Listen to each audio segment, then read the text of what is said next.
would like to call this regular meeting of June 13, 2024 to order.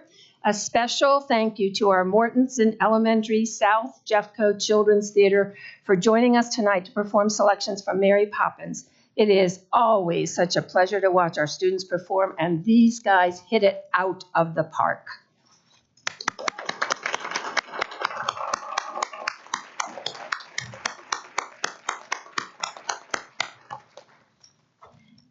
I would like to thank our live simultaneous Spanish interpreters for joining us tonight, and we are also live streaming our meeting. Roll call, please. Ms. Zavada? Ms. Applegate? Here. Ms. Kenworthy? Here. Ms. Parker? Here. Ms. Reed? Here. Dr. Varda? Here. Okay, would you please stand and join me in the Pledge of Allegiance? I pledge allegiance to the flag of the United States of America and to the republic for which it stands, one nation, under God, indivisible, with liberty and justice for all.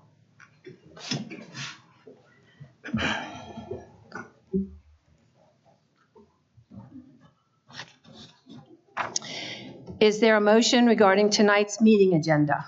I move to approve the June 13th agenda as presented in board docs. Is there a second? Second.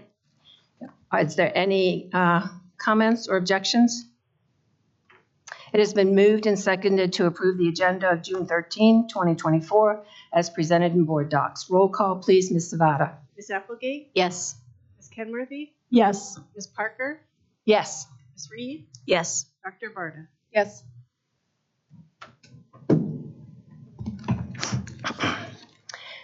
Okay, it has been moved and seconded to approve the agenda of June 13, 2024, as presented in board docs.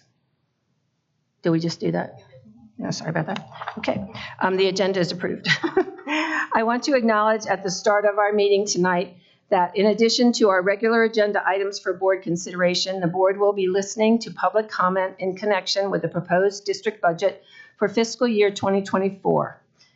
Every year, the public is invited to view the proposed budget, which was presented for public view via board docs as part of the May 10th and June 5th board meeting agendas. In addition, the board will be voting tonight on whether to adopt the 2024-25 budget. And now, another good part of our meeting, the honors, recognitions, and proclamations. Every month, the Board of Education has the pleasure of recognizing students, staff, community members, and schools for their achievements and contributions to our community. Now we will move into honors and recognitions. For our first recognition of the evening, I will hand it over to Director Kenworthy. Thank you. Thank you, President Parker. For our first recognition of the evening, the Board of Education is pleased to honor our district athletics and activities program and their 23-24 winter and spring state champions. Will the following individuals make your way to the front of the room to receive the Jeffco Thrives Award? Jeffco's Executive Director of Athletics, Patrick Simpson, Ralston Valley's girls tennis team, Evergreen High School's girls lacrosse and girls soccer team, and all of the individual state champions. As they're coming up, yeah.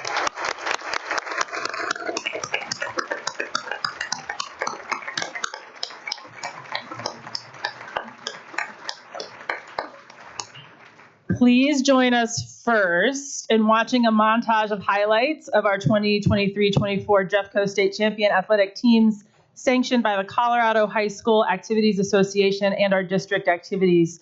Drew, please cue the video.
One of the goals in Jeffco Thrives 2025 is that all Jeffco students have extraordinary student experiences that recognize their strengths, challenge them to improve, and support them to succeed. Extracurricular athletics and activities are critical components of the extraordinary student experience in Jeffco. The athletes and activities represented here tonight know the importance of preparation and practice. The problem-solving, critical thinking, and interpersonal skills that serve them so well on the mat, the field, and the green will help them achieve their biggest dreams. Please join me in congratulating all of the 2023-24 Jeffco individual and team state champions this year to date. We also thank their coaches and families who inspired them and helped them succeed.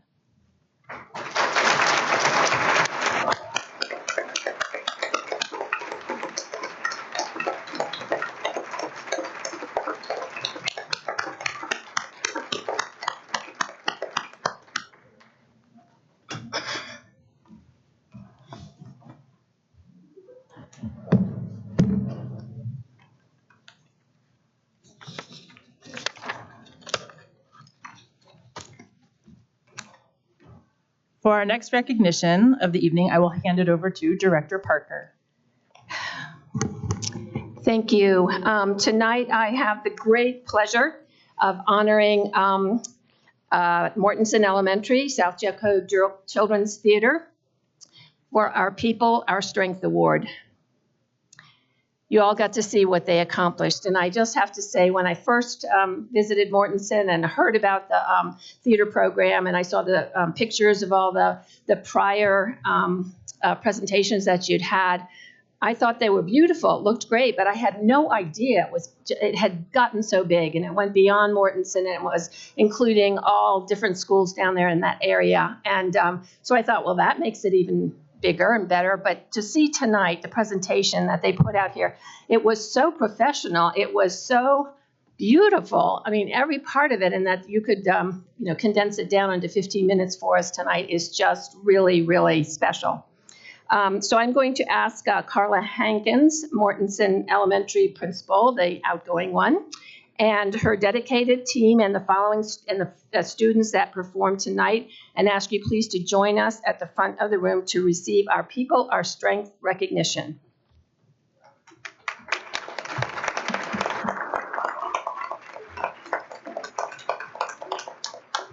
And while they're coming up here, I will say that this year, they had 74 students participating in the program from both sessions, fall and spring, representing the following 11 schools: Chatfield Senior High, Coronado Elementary School, Collegiate Academy, Falcon Bluffs Middle School, Ken Carroll Middle School, Montessori Peaks Academy, Mortensen Elementary School, Normandy Elementary School, Powderhorn Elementary School, Schaefer Elementary School, Ute Meadows Elementary School.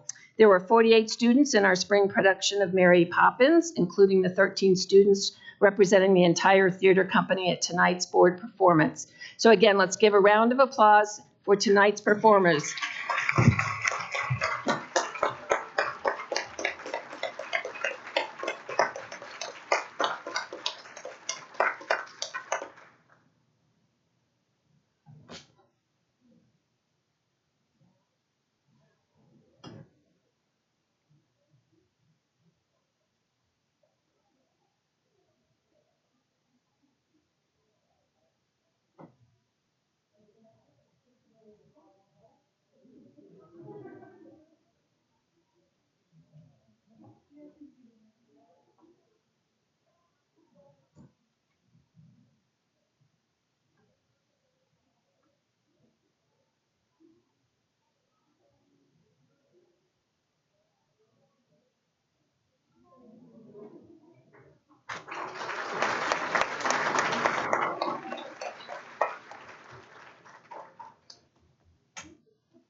And for the next recognition of the evening, I will hand it over to Director Reed and the full board, as each board member will present the recognition certificates to the artists from their respective director districts.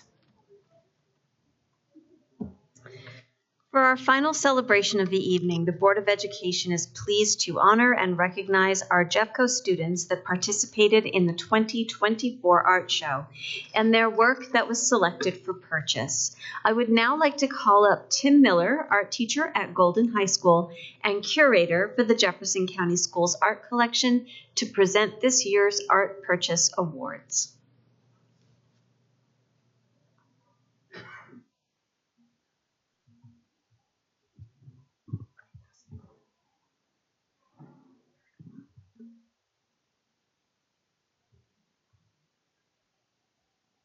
Okay, I am presenting, okay.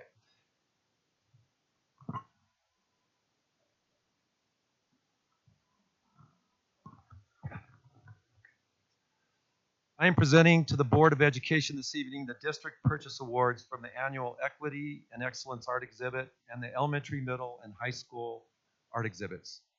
I would like to thank the art show coordinators of these exhibits, along with the art teachers from Jefferson County Schools, without whom these wonderful opportunities for students would not exist. Also in attendance tonight is Jefferson County Visual Arts Coordinator Shira Rose. This past school year was Shira's second year as a Visual Arts Coordinator, and I want to thank her so very much for her hard work and her innovative ideas in promoting these art exhibits and encouraging teachers and their visual arts program. Thank you, Shira. Thank you. All of the pieces of artwork that you see up in the front of the room were selected for purchase by Jefferson County School Board President Mary Parker and Superintendent of Jefferson County Schools Tracy Dorland. I would like to now read the names of the students who are District Purchase Award winners. And as I read your name, and if you are in attendance, could you please come up to the front of the room and stand next to your piece of artwork. The first purchase award from the Equity and Excellence exhibit goes to Lucas Duran, a student from Arvada K-8, for their piece titled Reflection of the Rooster. Their art teacher is Angela Green. The second purchase award from the Equity and Excellence exhibit goes to Tegan Smith, a student from Three Creeks K-8, for their piece titled Sugar Skull. Their art teacher is Amy Picard. The final purchase from the Equity and Excellence exhibit goes to Victoria Lee, a student from Dakota Ridge High School, for their piece titled Making Baksugak. Their art teacher is Micah Snyder. The first purchase from the elementary art exhibit goes to Helen Robertson, a student from Woodrow Wilson Academy, for their artwork titled Cozy Fox. Their art teacher is Katie Fingland. The next purchase award from the elementary art exhibit goes to Annabelle Wilson, a student from Elk Creek Elementary, for their artwork titled Candle. Their art teacher is Bryant Robert. The next purchase award from the elementary art exhibit goes to Ash Wanaput, a student from Westridge Elementary, for their artwork titled Self-Portrait. Their art teacher is Jessie Kroc. The first purchase award from the middle school art exhibit goes to Kennedy Johnson, a student from Falcon Bluffs Middle School, for their artwork titled Strawberry Shortcake.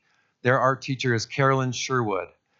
The next purchase award from the middle school art exhibit goes to Damicio Fernandez, a student from Mandalay Middle School, for their artwork titled Autumn Equipug.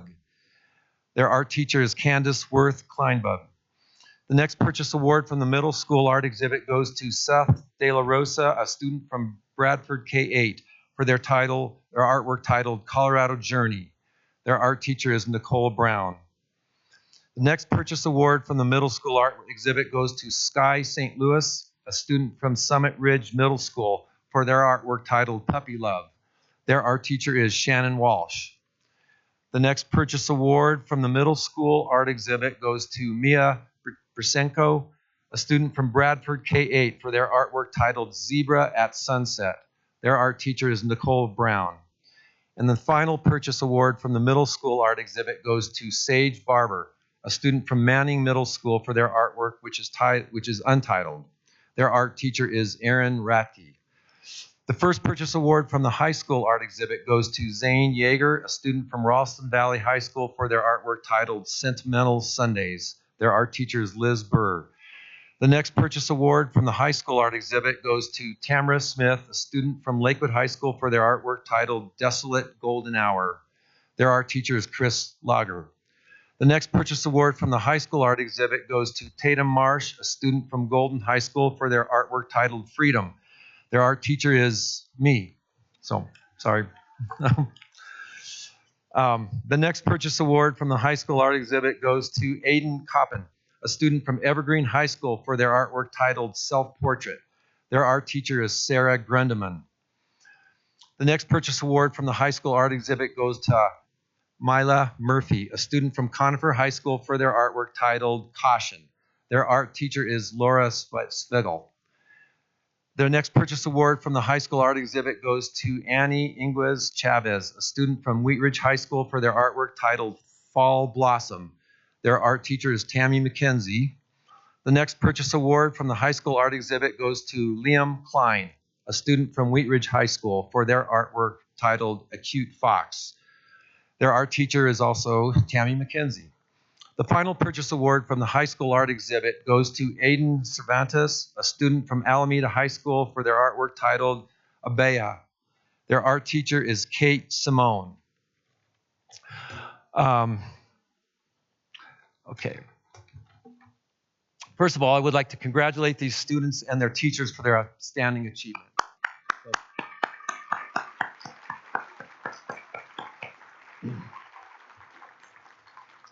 And now I would like to take a few minutes for family members to come up to the front to take photos, and for the board members to personally congratulate the students. Okay.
Can I go?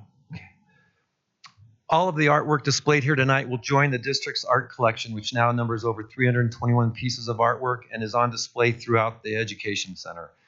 I would like to end by saying that we know that the arts can generate enthusiasm and motivation for learning with their emphasis on creative discovery and the ability to stimulate a variety of learning styles. The arts teach discipline, the value of sustained effort to achieve excellence, and the concrete rewards of hard work. I speak for myself and every art teacher in the district in being so appreciative to the Board of Education for continuing the District Art Purchase Awards and giving your time and continued support of art education in the Jefferson County School District. Thank you very much. Thank you.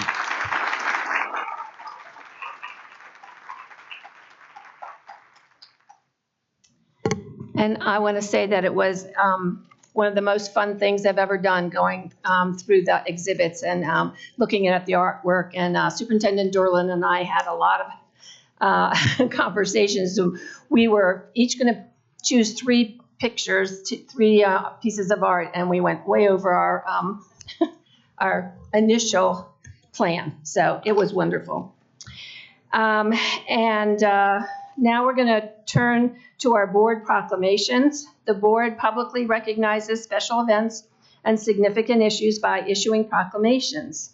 In the month of June, we are commemorating Pride Month, National Gun Violence Awareness Day, which was June 7th, which is also known sometimes as Wear Orange, which I have orange fingernails for this, this month, and also National Juneteenth Day on June 19th. So I encourage you to read the proclamations, and especially if you're not familiar with what they might be in regards to. Do I have a motion regarding the approval of the proclamations? I move to approve items 5.01 through 5.03 on the action proclamations section as published in board docs. Is there a second? Second. It has been moved and seconded to approve the June proclamations as presented in board docs. Roll call, please, Ms. Zavada. Ms. Applegate? Yes. Ms. Kenworthy? Yes. Ms. Parker? Yes. Ms. Reed? Yes. Dr. Varda? Yes. The proclamations are approved. Now we will turn to public comment. This is an opportunity for the community to share their thoughts with the board. Tonight's meeting was noticed as a public hearing in connection with the proposed district budget for fiscal year 2024. The Board of Education and the public have received budget updates consistently since November 2023. This included updates for the current year as well as preliminary budget information for the coming year. The proposed budget for the 2024-25 school budget was submitted to the Board of Education and made publicly available on May 10, 2024. An updated and revised budget was presented to the board and made available to the public on June 5, 2024. These documents are available to the public on board docs as well as the district's finance and budget webpage. Every year, the public is invited to view the proposed budget.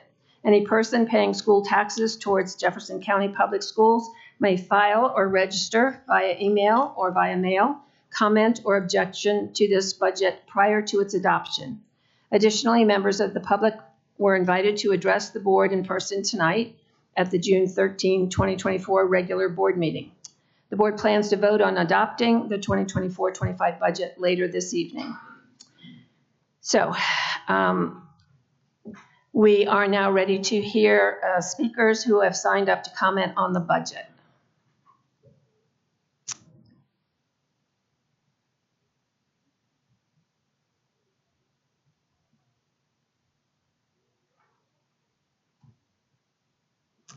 Thank you. Please state your name and you have 3 minutes.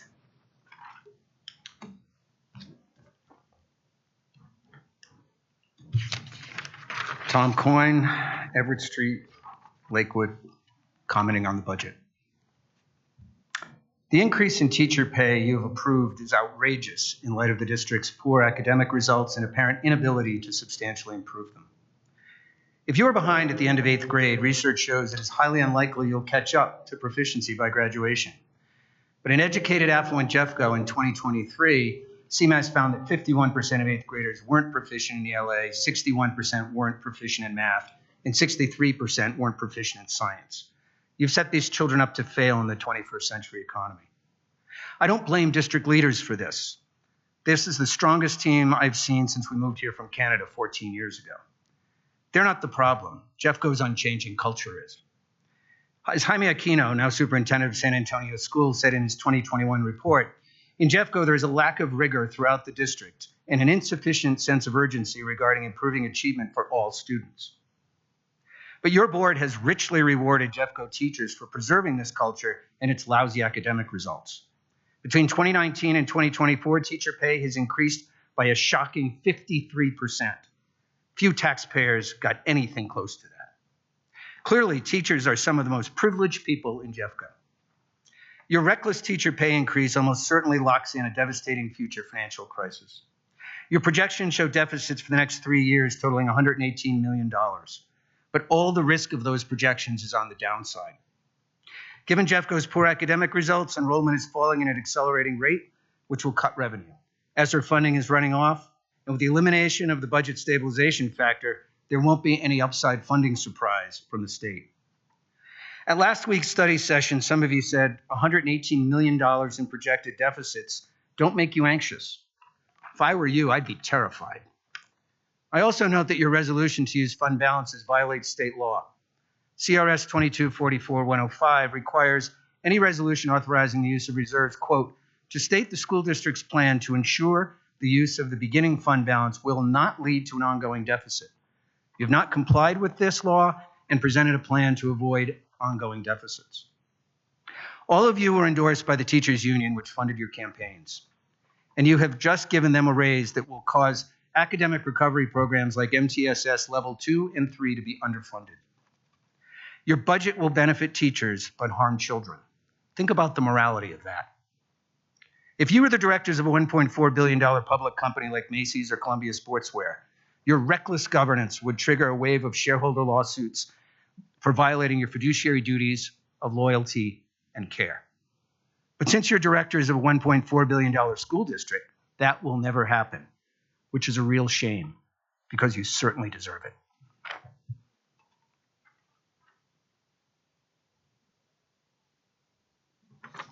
Thank you.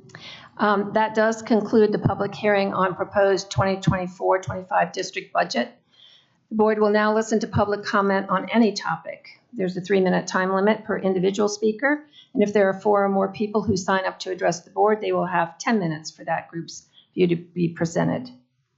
Speakers have been given a number, and the board invites you to come up in order. When the person before you completes their comments, you may step up to the podium, and we listen with respect and ask those who address the board to do the same.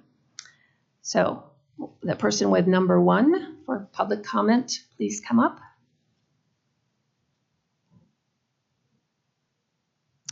Okay, number 2.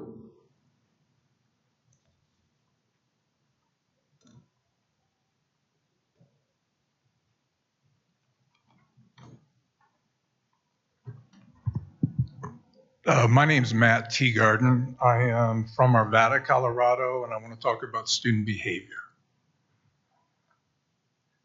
So when do I start? Oh, anytime? Okay.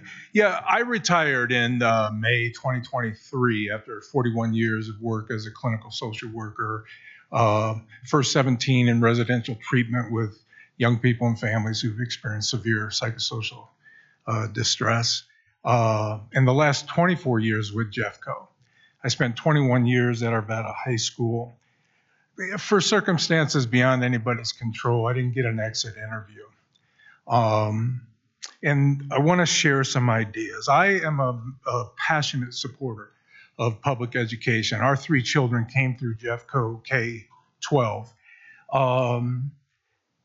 public education will always be under scrutiny and attack, as well it should. We steward the community's dollar. We steward the community's children. We'll also always be under attack. And I think some of that, much of that is unfair and unfounded. There is a concern that we need to address now, and that's student behavior in many of our schools. Not all of our schools, but many of our schools. This is a national issue. It impacts safety, it impacts instruction and learning, and it impacts educator retention. It's certainly not just Jeffco. We have swung in my 64 years, from a place of punitive and exclusionary approaches to address discipline or behavior, all the way over to what I have to agree with a lot of people starts to look kind of lax and permissive, almost enabling. We went right past normal. I'm worried that nationally there's movements in communities to swing that pendulum right back. And I want to catch it in the middle. This is what I think, and the time limit, it is what it is. Basically, these are the expectations. You can boil the whole code of conduct down to this. We'll be safe, respectful, and responsible. We'll be engaged in our own learning and respect the rights of others to do the same. That's what we need to promote in our schools. Anything that threatens safety, physical, sexual, or emotional, unacceptable.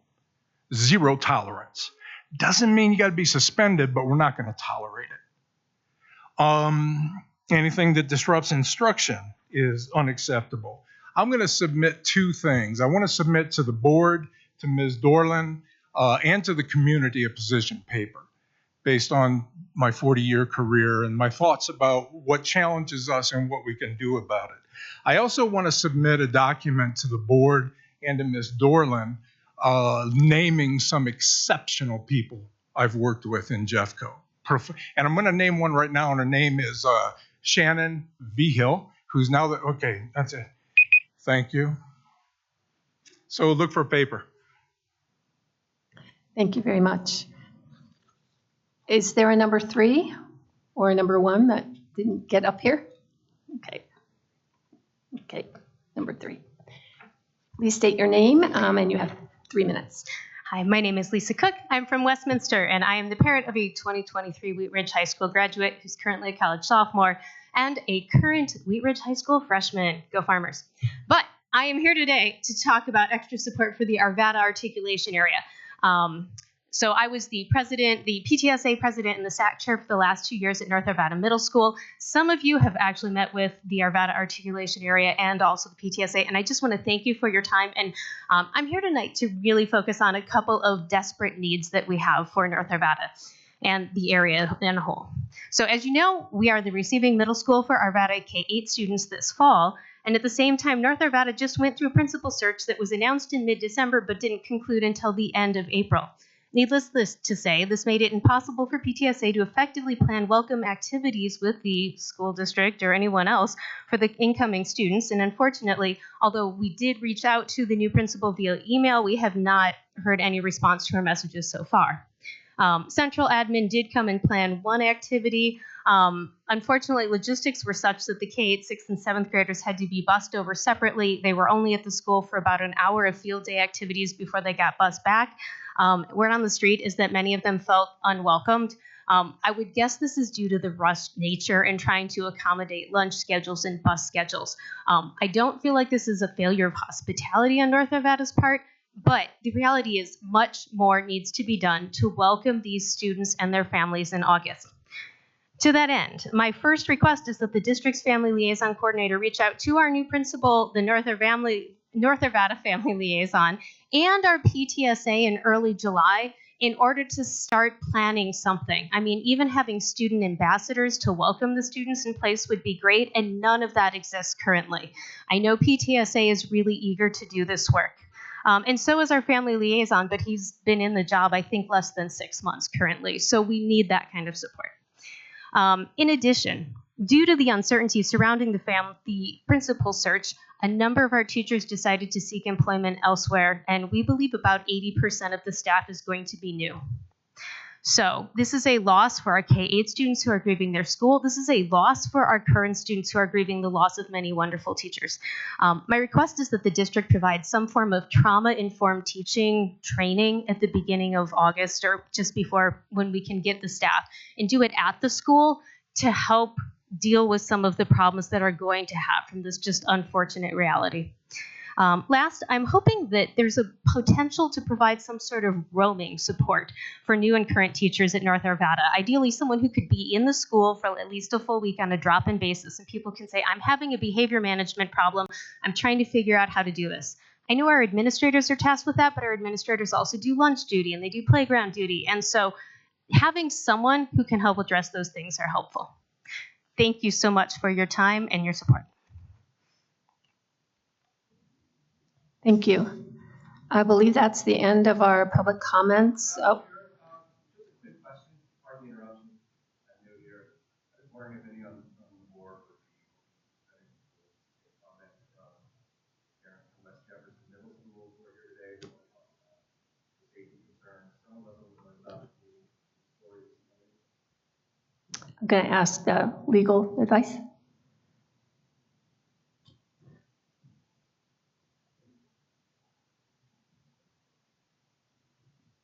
I'm sorry, could you please repeat that? Just wondering if anybody on the board would like to make a motion to set aside the rules to allow for comments from those who sign up to know about the process, specifically on the West Jefferson problems that we're occurring. Some of us will hear about it.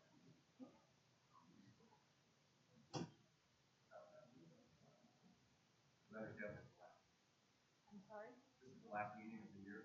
Yes, that's correct. Director Parker, Yes. this would be a discretionary call. Okay.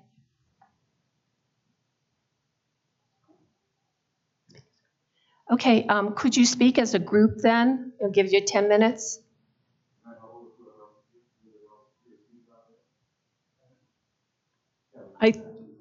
Director Parker, I do think that the entire panel should vote. Okay, can we vote on that? Is there a motion? I'd like to motion that we allow this group to speak as a group for the 10-minute time frame. Okay, is there a second? Second. Roll call, please, Ms. Savada. Ms. Applegate, Yes. Ms. Kenworthy, Yes. Ms. Parker, Yes. Ms. Reed, Yes. Dr. Varda. Yes. Okay, please come on up. You'll have 10 minutes at the podium.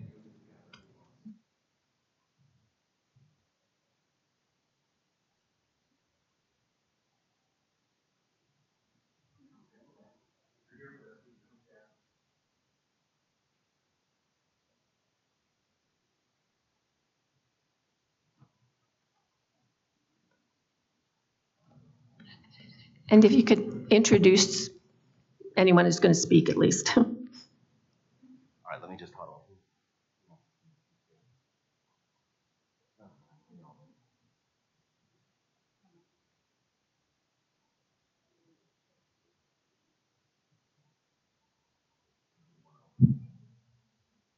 Okay.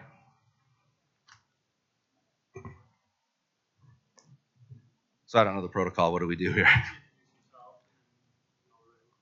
Hi, Ben Brickweg. I am the parent of an incoming 8th grader and an incoming junior who suffered through West Jefferson Middle School. And I'm here with a ton of support, just wondering how much you all know about what goes on in that building with the death note, with... Excuse me, I'm sorry to interrupt, sir.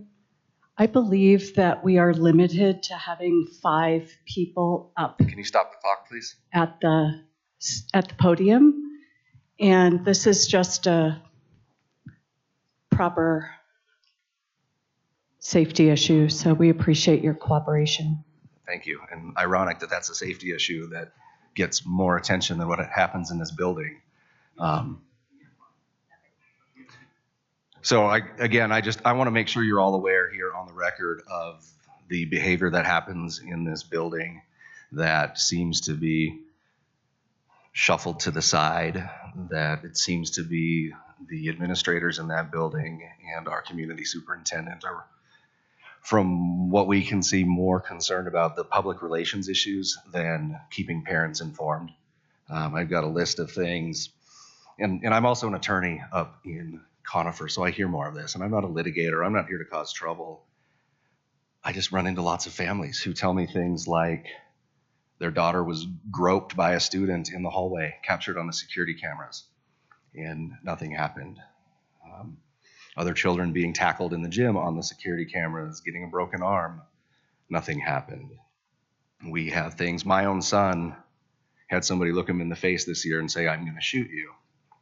And JP Squires in that building, who you've now promoted to assistant principal, looked me in the eyes and told me he didn't have a duty to tell me. He didn't have to because he filled out a worksheet. I could go on and on and on. I could fill an hour of your agenda sometime talking about these things. But we as parents, we as community members, we don't have much of a choice. We're up here, we're 12 miles up a canyon. There isn't a charter school up there. There isn't a private school. We don't have any options, and we really feel like the district isn't listening. So by us being here, and I'm very appreciative that you all voted, I think that was a unanimous vote to let us speak, because we don't know what else to do. And really, I don't know if any of you saw the news story this morning, but apparently there's a change.org petition with the news story, I think, quoted 111 signatures. And I challenge anybody that's good with the math of the census of this school, that's not a small number of the families. And the petition is to fire Kim Hallingstad and conduct an investigation. And I think it has to start with Wes Paxton, with Kim Hallingstad, JP Squires. And I think you would be astonished if you took the time to look and see what's going on in this building, and the way, the incidents I mentioned, to the death note that has now been played off like, oh, it was probably just a joke, to the way Kim Hallingstad sat on that note. We don't know if she was going to do anything. The only reason this came to light is because of a safe to tell call, which couldn't be ignored, because then Jeffco Security came into the picture. And then following that, this bomb threat. I don't know, are you all aware of that? I'm sure. So there's a bomb threat called into this building, and those administrators lied to parents that morning. These parents were dropping their children off into an active bomb threat situation, and these people looked at parents and they lied. And they said, "Oh, you know what? It's a standard end of the year fire drill. We're just putting kids on the field." And I've instructed my son, if there's any violence threat in that building, to get out. And he left, and your department went and chased him down and drug him back onto that school field where there was a bomb threat happening. This is a big problem. I'm going to yield the rest of the time to others that want to talk, but please do something. Don't wait until the fall. I think there's many people here in this room. We're pulling our kids from this building if you don't do anything about it. And I don't think your attendance numbers want that. So I appreciate, thank you so much for suspending the rules and letting us do this. Thank you. Hi, my name's Kristen Ellis. I have an 8th grader that just is leaving West Jeff going into high school, and then I have an incoming 6th grader, and I would mirror a lot of what Ben is saying. I don't feel comfortable sending my younger son to West Jeff next year. I don't like that there was a safe to tell reported. I don't like that there was a death note that was ignored for 24 hours. I don't like that my kid was dropped off during an active bomb threat and we were lied to about it.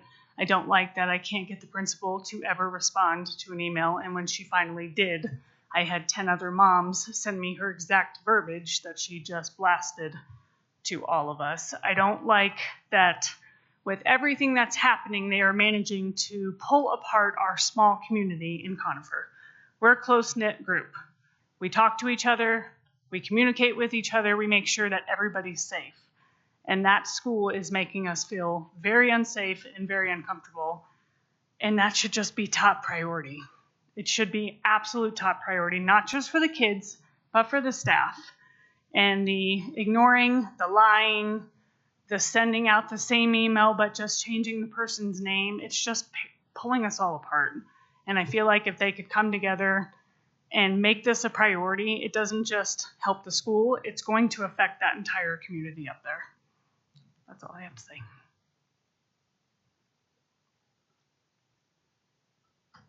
Thank you. My name is Suzanne Roller. I have 3 students, 2 that have already gone through West Jeff Middle School, and a son that will be going into 8th grade.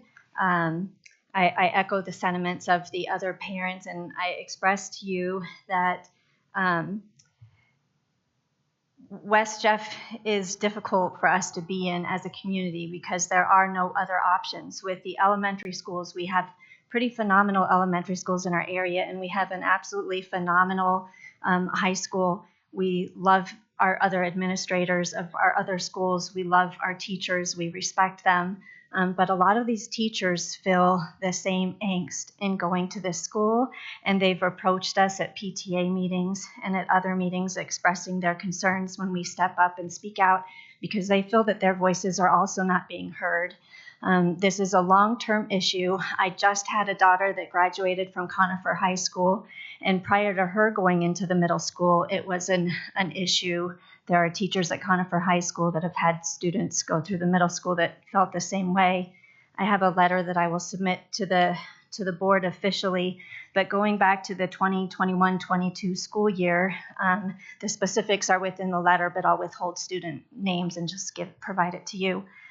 Students were used as bait in order to get a bully out of the classroom. That was a known problem. The principal hides behind ILP plans and states that there's no way to get rid of a student when there's an ILP plan in place. Your board policy doesn't show that. There is absolutely a way for the principal to handle students that are known to be violent towards other students. They can even follow that student around, which is what needs to happen when there's multiple complaints. Ultimately, there was a threat via social media to this student, to other students, and to the school. Other students screen captured it, made that parent aware. The parent flat out asked our current principal about it, and they denied that there were those posts, but there were multiple posts. Nothing was done until that parent was told during the 2021-22 school year that their son would be safe the next day. Well, the next day that student came after that student. Fortunately, he was stronger and he fought off that student. And this parent had other teachers calling and thanking him that he was used as bait, which is unacceptable for any of our children to have to go through that. The second example I have is going back to 2017, the previous principal that was previously fired due to anti-Semitism at the school. Our current principal worked underneath of her, and that problem continues today. Last school year, there were anti-Semitic symbols that were placed in the boys' restroom on the 2nd floor. The October of this school year at a PTA meeting, several teachers came to me because they knew I would speak out that those anti-Semitic symbols were still in that bathroom that had been placed there the spring school year before. Once we brought it to the attention where more parents wrote letters, it was finally removed this previous fall, but it had been in place for quite a while, which is unacceptable. We had the loss of a 7th grader this year that was in my son's class due to suicide. I'm not here to state that his issue was a sole result of bullying, but he did not attend West Jeff Middle School initially because of bullying. His sister did. He came back into the community, so it should have been well aware that this is a student that was a target of bullies. He was continually bullied by a particular student. And then after his death, when students wanted to remember him, Ms. Hallenstad would not allow the students to even decorate lockers, which again was against policy. 2 of us met with your school administrators about that. And then the bomb threats that have been spoken about that were not handled properly, where parents were lied to, and even faculty was lied to. So there's multiple policies that have been continually violated by this principal, and we ask that you take a look, and we appreciate your time. Thank you. Thank you.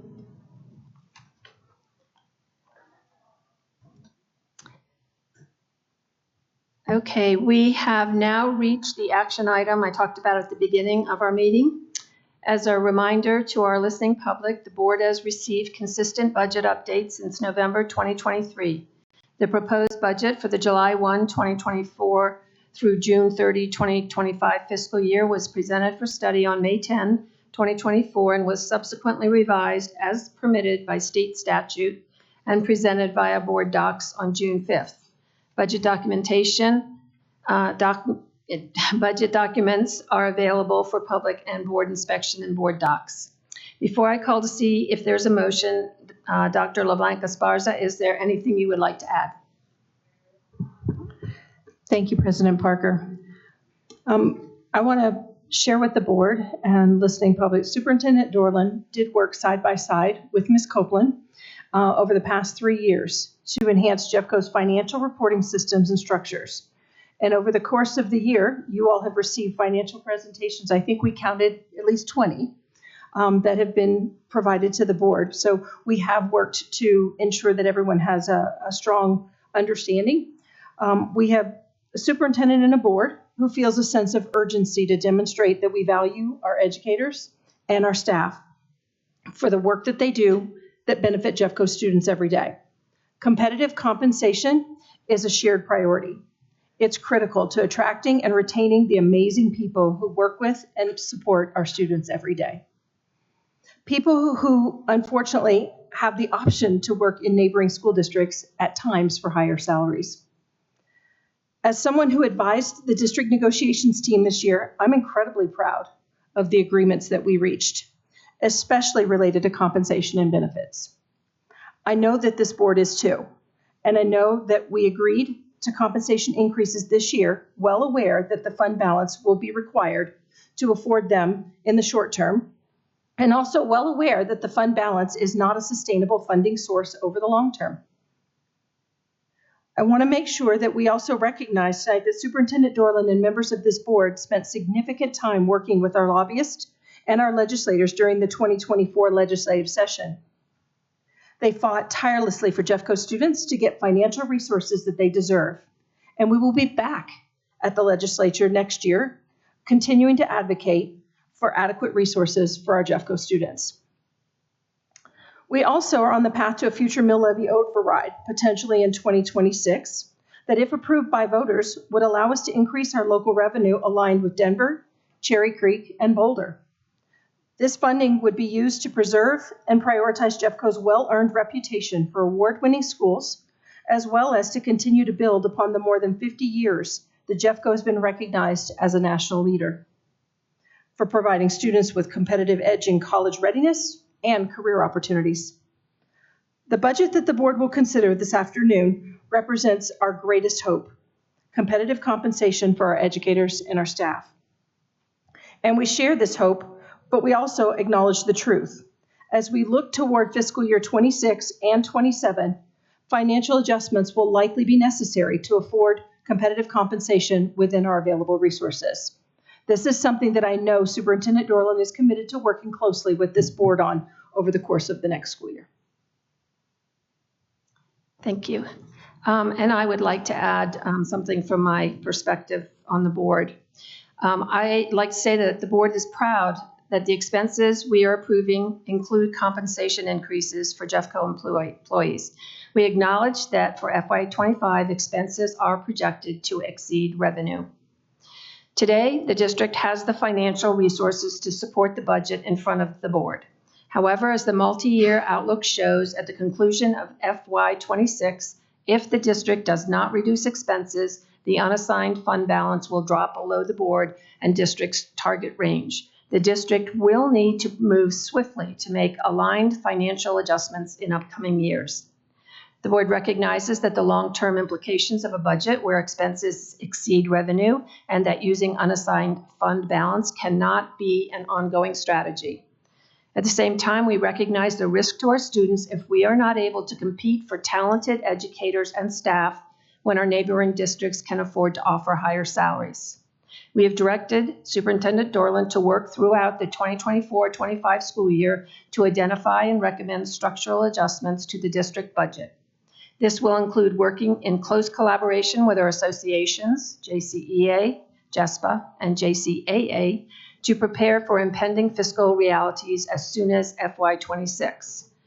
Given that our budget is 87% salaries, it will be important for the district to analyze and adjust staffing levels to the realities of our declining student enrollment. This work must also include seeking additional local revenue through a mill levy override to establish an ongoing additional funding source that will put Jeffco more on par financially with its neighboring districts. We look forward to working closely with Superintendent Dorland, our associations, and our community to bring expenses in line with revenue. And now, do I have a motion to adopt by resolution the 2024-25 budget and to appropriate all necessary funds towards district spending plans?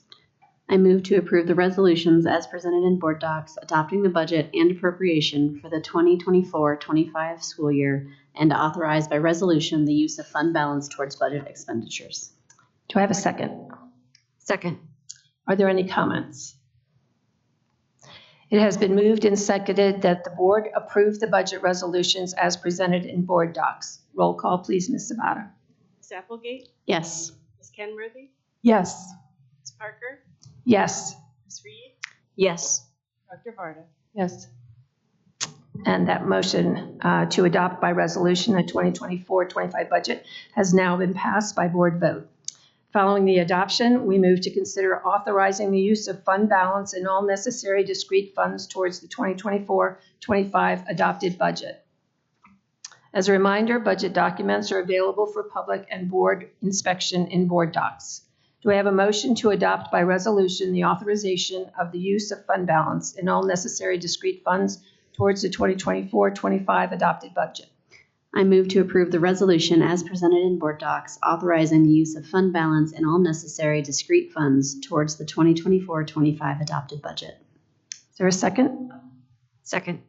Any comments? It has been moved and seconded that the board approve the budget resolution as presented in board docs, authorizing the use of fund balance and all necessary discrete funds towards the 2024-25 adopted budget. Roll call, please, Ms. Zapata.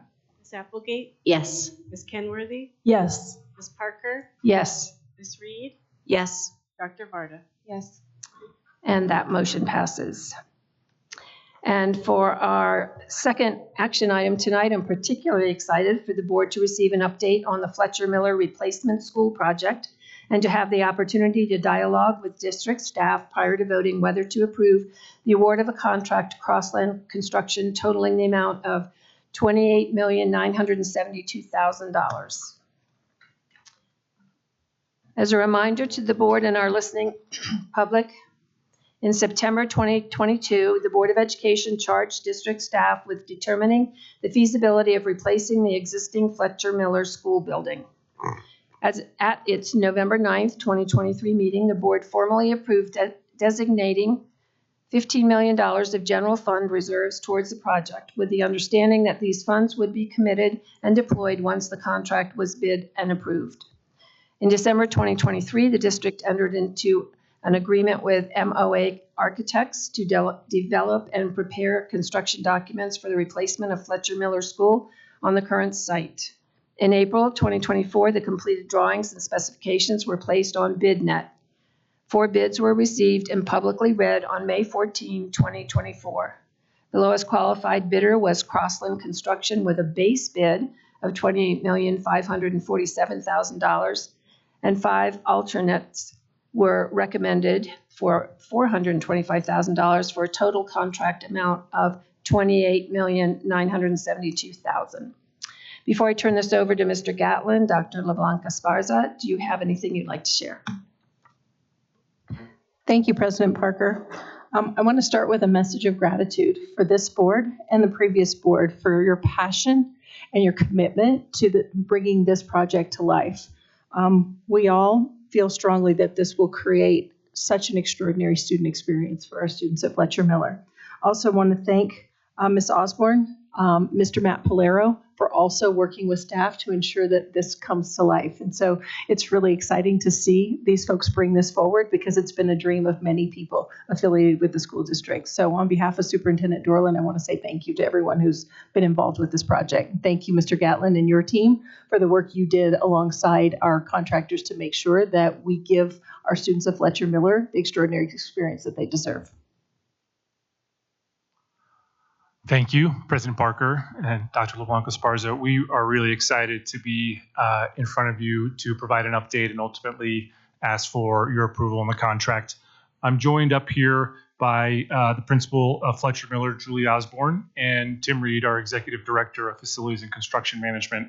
And before I get into the presentation, I just wanted to turn it over to Principal Osborne, who wanted to open with a few remarks. Thanks for having me. I really just want to echo Dr. Kim Esparza. Before we start tonight, on behalf of Fletcher Miller community, thank you.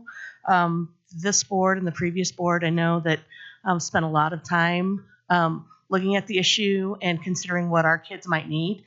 And we are thrilled and eager to create a teaching and learning space that our kids deserve and that our kids need so that they can have the extraordinary school experiences like every other kid. So again, thank you from all of the Fletcher Miller community. Okay, so the purpose of the presentation this evening is just to review a bit of information that has been previously presented to some of the board members, and some of this will be new to a couple others, of why are we upgrading Fletcher Miller, just to establish that and reestablish that. Reviewing our design and project goals, excuse me. Showcasing highlights of the new build. We're excited to show and give a sneak peek into what some of the spaces and what the new school will look like. Understanding funding sources and project costs, and previewing project phasing and the schedule. So again, why upgrade Fletcher Miller? And some of this you've seen before. We've discussed the unique needs our students have in light of their disabilities and the challenges they face with the current facility. We've also highlighted the critical program adjacencies that the current facility fails to accommodate. And you can see in the list what those are, from needing wider hallways, doors, bathrooms, bigger classrooms, reliable HVAC and mechanical systems, central location that's not adjacent to a major street, the critical program adjacencies, a learning community, single cohort, a loop within the building, all of those things that are really, really critical to the function and how we can better serve the students there. And this facility, we're excited to show, does that. The design and project goals. So in response to the needs and challenges identified, the design advisory group prioritized several goals for an optimal design and rebuild of Fletcher Miller. The involvement of staff and the school community has been essential in this process. From maximizing learning time by decreasing time spent on personal care and travel between spaces, creating a fun and welcoming environment that reflects the culture of Fletcher Miller as a family and community, developing spaces that integrate family and community involvement, providing a variety of spaces that support a greater diversity of learning activities and modalities, creating an environment that supports educators and care providers in meeting the diversity of student needs, and taking into consideration the future shifts in operations, care directives, and support technology to ensure that future Fletcher Miller can successfully support students both now and into the future. So we're excited to share with you a snapshot of the final design and a few highlights of how the new building will meet our students' needs, meet the design advisory group's goals, and provide them with the extraordinary student experience our students deserve. So going into some of the highlights, beginning with the layout of the property, we've separated parent drop-off from the bus drop-off to enhance efficiency and safety. Each grade band has its own accessible playground and recreational areas conducive to their age groups. Each playground includes a picture communication exchange board to facilitate easy communication for nonverbal students. Additionally, we've included a challenge zone for physical therapy, helping students navigate various surfaces and textures, as well as a crosswalk to practice street safety. We've preserved greenhouse functionality. They're going to be getting a new greenhouse, but we're going to keep the program going, which holds a special value to the community and serves as a year-round art and science sanctuary. A memorial garden has also been established for the community. All areas will include shade to protect students from the elements. The bus drop-off. The new bus drop-off will feature multiple canopies to protect students from the elements as they get on and off the bus. There's also a space for bus staging for enhanced efficiency. The building is uniquely designed using the school colors, creating multiple entry points for various grade bands, and ensuring enhanced safety with clear lines of sight at the main entry. Each entry point is marked by the blue glazed brick you see here and on the next two slides. As a reminder, Fletcher Miller serves students preschool through age 21. It's just a couple views from the different perspectives and what the building will look like. From the northwest perspective, the floor plan outlines the optimal design for Fletcher Miller students, incorporating appropriate programming adjacencies, enhanced personal care spaces, adequate storage, and learning spaces tailored to our students' and educators' unique needs.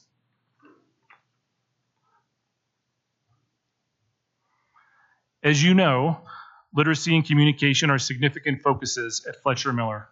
The Media Center exemplifies what I mean when I say space has been tailored to meet student needs. It has been designed to enhance communication and self-selected reading opportunities, while also serving as a space for small group, large group, or one-on-one literacy support.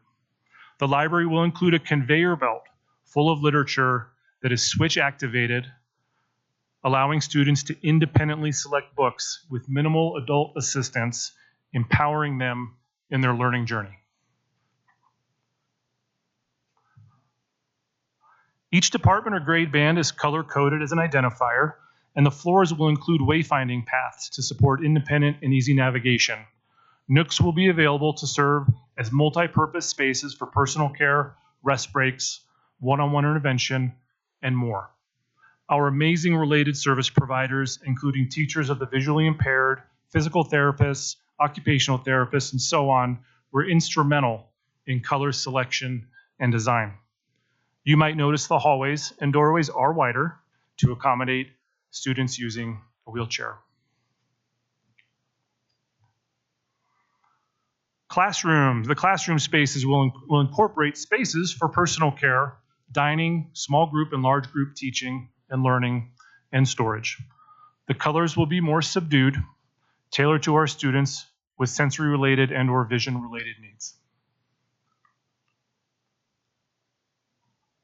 As a final example or highlight, the community center will provide opportunities for parents to network, build community, and learn about valuable resources available to support them. This is truly a one-of-a-kind school that is highly specialized to meet our students' needs. So awesome to share that with you. Thanks for going through that. It's really neat to start to see it come to life and start to see what this is going to look like and what that experience for our students is going to be like every day. In moving to funding sources and project costs, our funding sources totaling $36 million for this project. $8 million of those are designated out of the 2018 CIP, $15 million in general fund identified reserves that were reserved by the board in November of 2023. $6 million will be a supplemental transfer from the general fund in fiscal year 24 because the district unfortunately was not awarded the BEST grant. And I wanted to just express my gratitude and appreciation for Tim, Matt, all of the others, and Julie and her team, for all of the others that put a lot of time and energy into that process. It's unfortunate that we weren't awarded it, but as we presented initially to the board with this project, we would have different options and strategies for funding this if we didn't or if we did get that grant.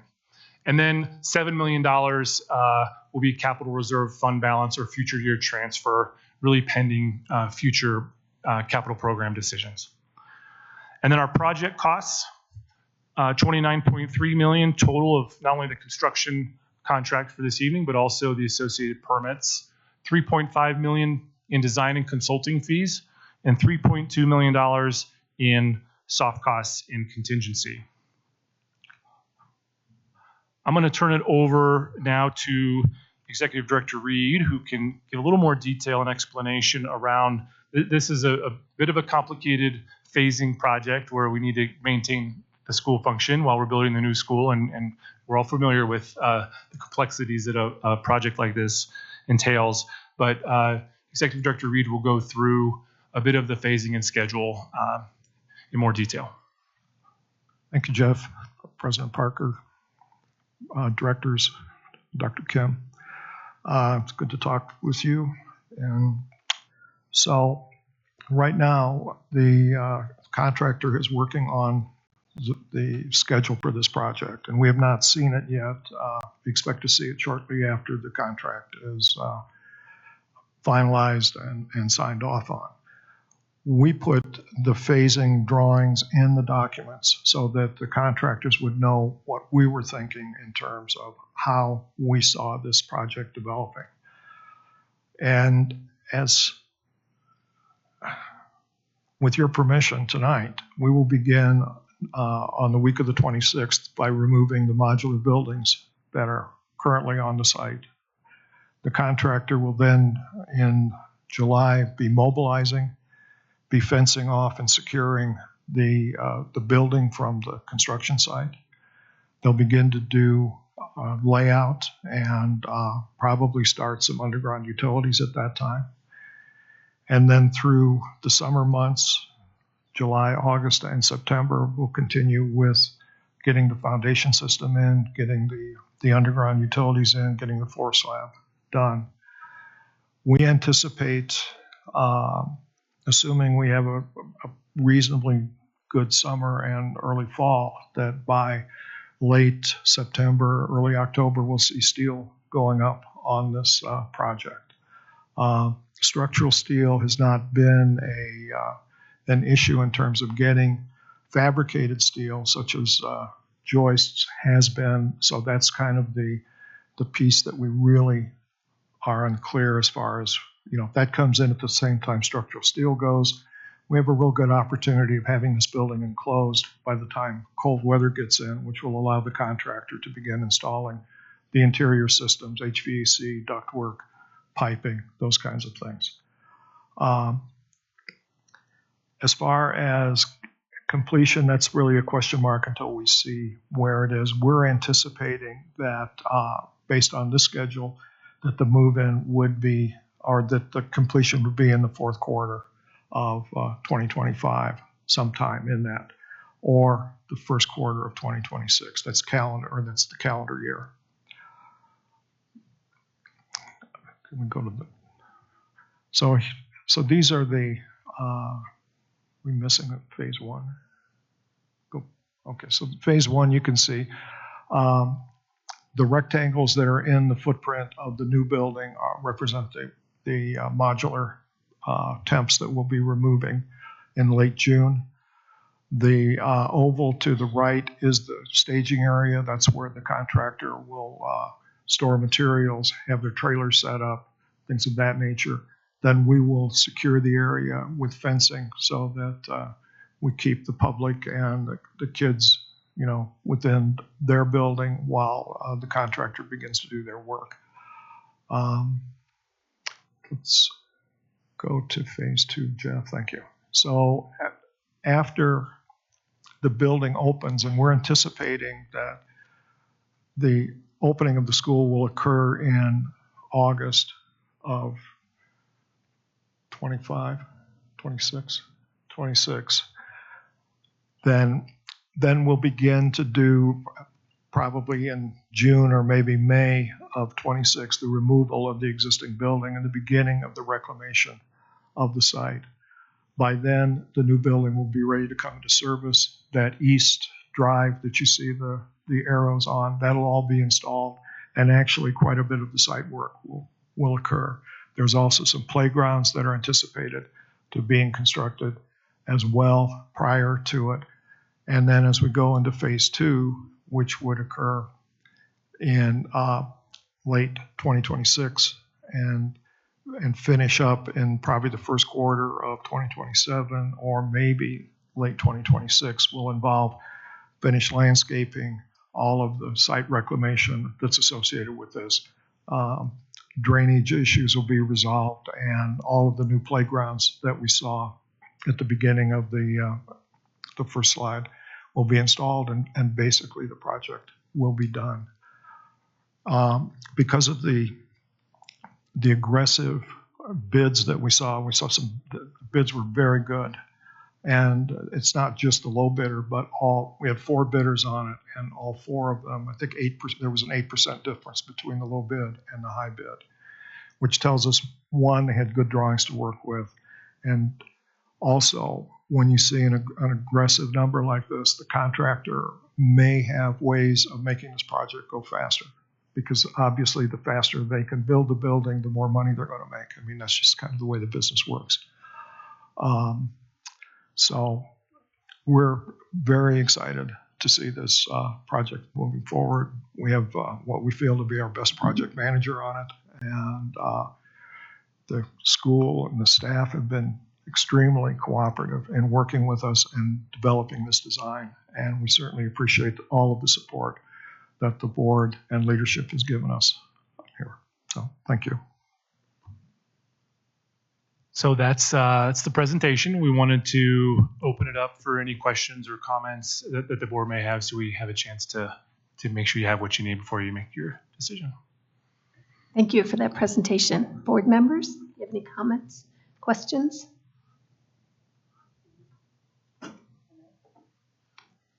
Thank you for being here. I am curious just about the timing of the project and the potential for having construction happening during the day, during a school day.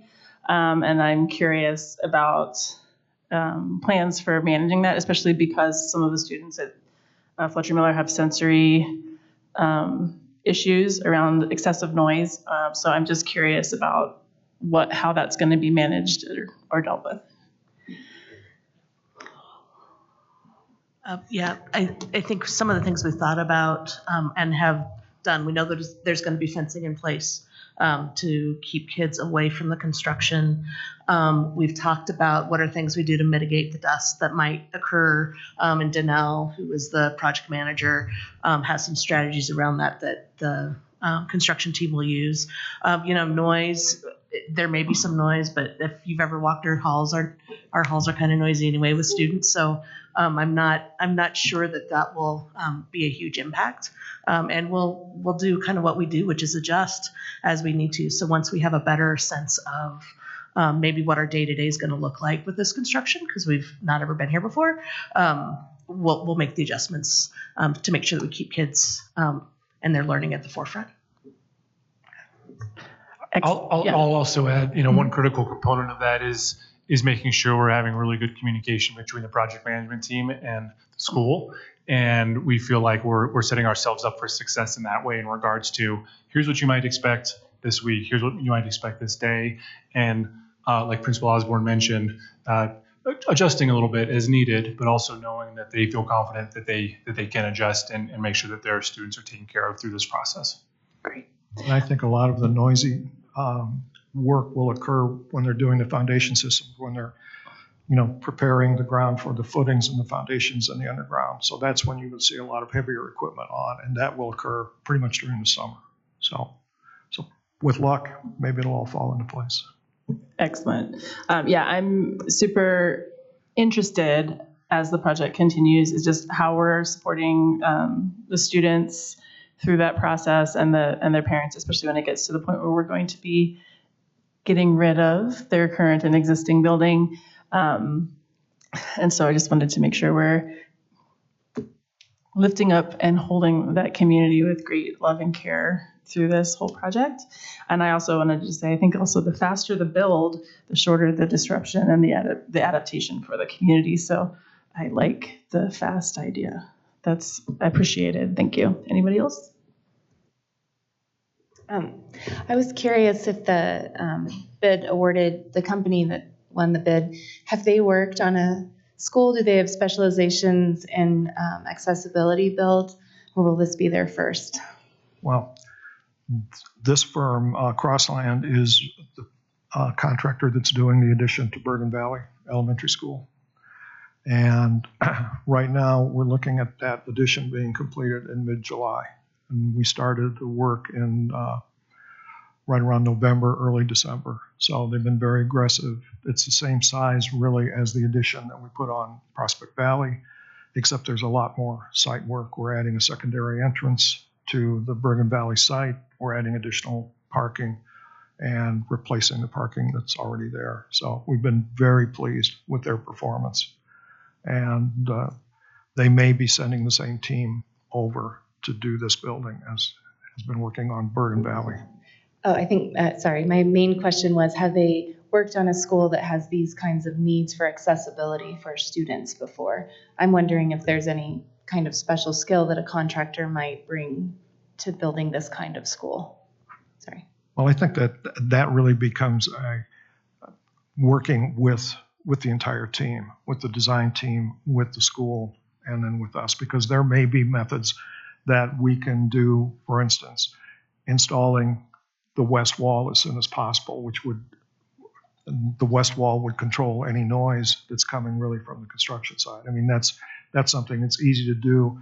You don't have to be a specialist contractor to accomplish that. It's simply saying, let's do that wall first so that we will minimize the amount of transmission of noise that goes through. I think that trying to find a contractor that really specializes in this kind of work would be very difficult. But we have all of the people that bid the job. We had confidence in their abilities to do this project.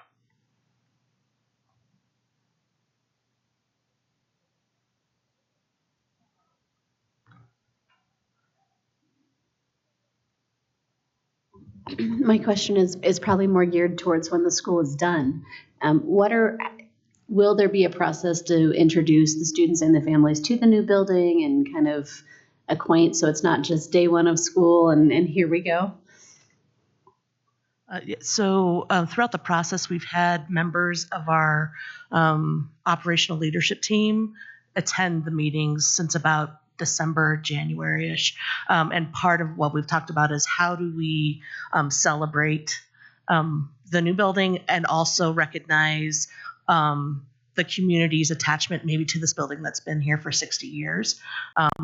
We have staff who have said, hey, I've worked here 30 years, and that you can tell that sometimes there's some people that are grieving the loss as they're also very excited about what will come. We'll also get kids involved. So part of our year-to-year practice is a back-to-school night where families are here. We have 2 to 3 family engagement nights throughout the school year. So we'll begin to collect some information. We'll have people work on that. One of the pieces too, we decided to forego our 60th anniversary this year, doing a big celebration, that we would lump that into the new build in a few years. So we do have staff that are keeping that at the forefront. Well, I really appreciate all of this work. I know this has been a labor of love for a lot of people, and we're excited both to remember the old and to welcome in the new. So thank you. I don't know if all of our contracts are this way, but is this one that is a maximum price bid? I know that's not the correct term for what we call them. No, it was hard bid. So the bid is based on the 300 sheets of drawings and 1,000 pages of specifications that the contractor had the opportunity to go through and price. So a GMP, guaranteed maximum price, tends to have the price plus contingency in there because generally you don't get a complete set of drawings done, so the contingency is there to cover what might be left out. So we feel very good about the condition of the drawings and that we'll come in pretty much on target with this unless there's a surprise. I mean, the price goes up if you change the scope, but as it stands right now, the $28.7 million is the cost of that building and everything associated with it. I'll also add too, we've increased our contingency on this project greater than what we would normally do, knowing that it's a particular concern of the board, and we want to make sure that we're doing our best to fall in line with our projected budget. And like was mentioned, things can come up, some unknowns can occur, but we do feel good. We do feel confident, even adding to our own contingency that we can handle that. I have one more question I wanted to ask. I did a little bit of research before I'm asking this. Is there any plan to go back and reapply for a BEST grant for this in the future? Since this is going to span over multiple years, I'm curious if that's been discussed. We've just started the conversation. If can we and should we and what are our chances? When the scoring was released for this grant, unfortunately this one was towards the bottom of the prioritization, and we were certainly saddened by that. But I think we need to weigh just how it was scored, the reasons why, and if it would be worth doing it again. But we're having conversations about it still, so it's not off the table yet. Thank you. Yep. So as we were talking about contingency and possible unforeseen things driving the cost up, it does seem like one of the things that consistently shows up as an issue is asbestos removal. So do we feel pretty confident about what we've estimated for asbestos removal? Because I would suspect in a 60-year-old building that there will be substantial quantities of it. We've already had the asbestos consultant go through the building, write the report. We are carrying $500,000 in there for asbestos removal. And obviously we would hope it comes in at less than that. But we actually bid asbestos removal like we do other things. And asbestos removal is contracted to us from a liability and insurance standpoint. It can't be, or the contractors won't assume that liability. So they'll be contracted with us. So there won't be a contractor markup, which is the good news. It'll be just the direct cost of the removal. So yes, I think we're in pretty good shape.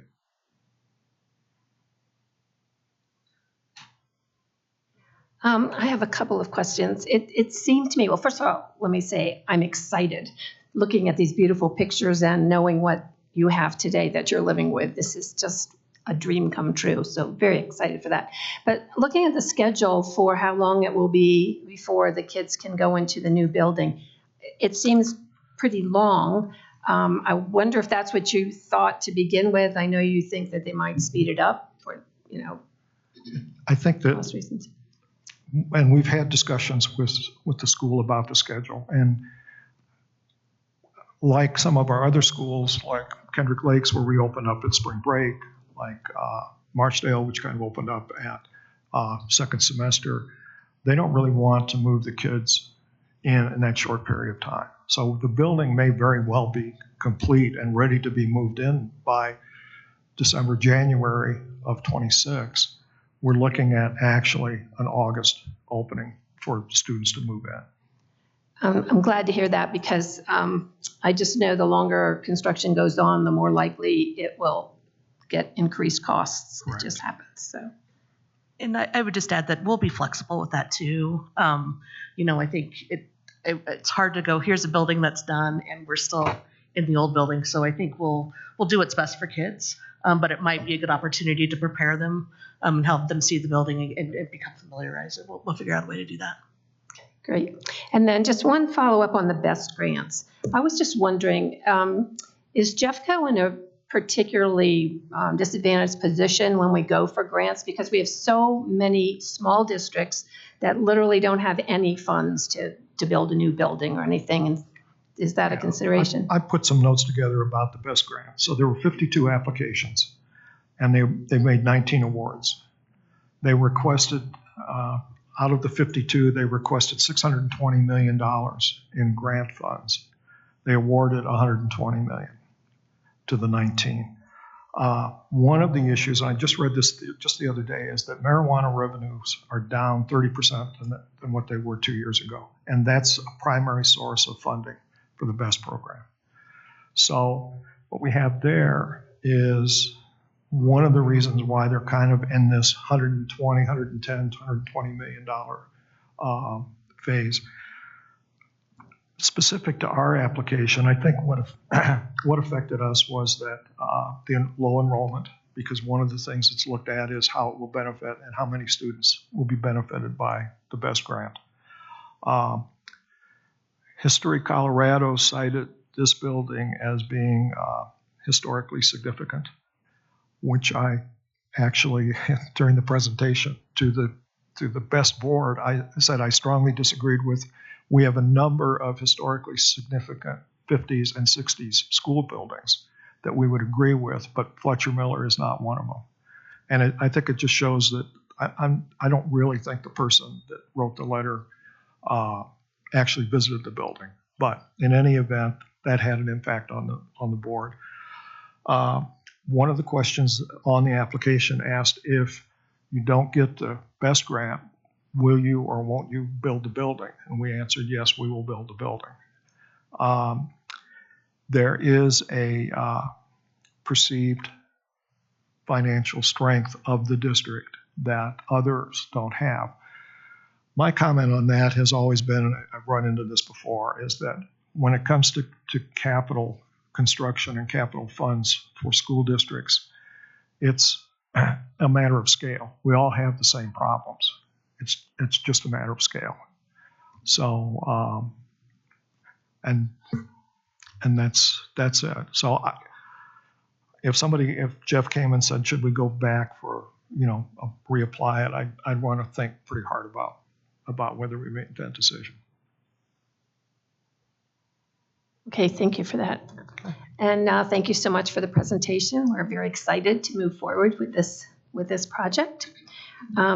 Do I have a motion to approve the award of contract to Crossland Construction totaling the amount of $28,972,000 for the Fletcher Miller Replacement School Project?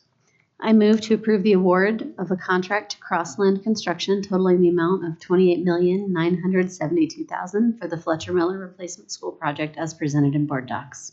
Is there a second? Second. Any comments?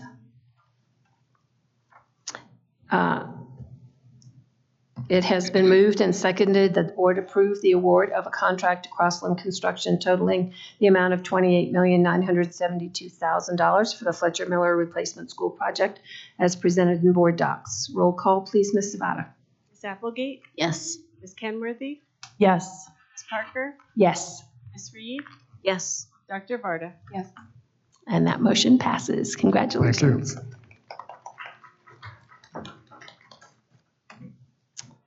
Okay, for the topic of study tonight, the Board of Education will receive an update on the district's work with Jeffco Alliance that occurred winter through spring 2024, as well as its exploration of the viability of a mill levy override, or MLO, ballot initiative.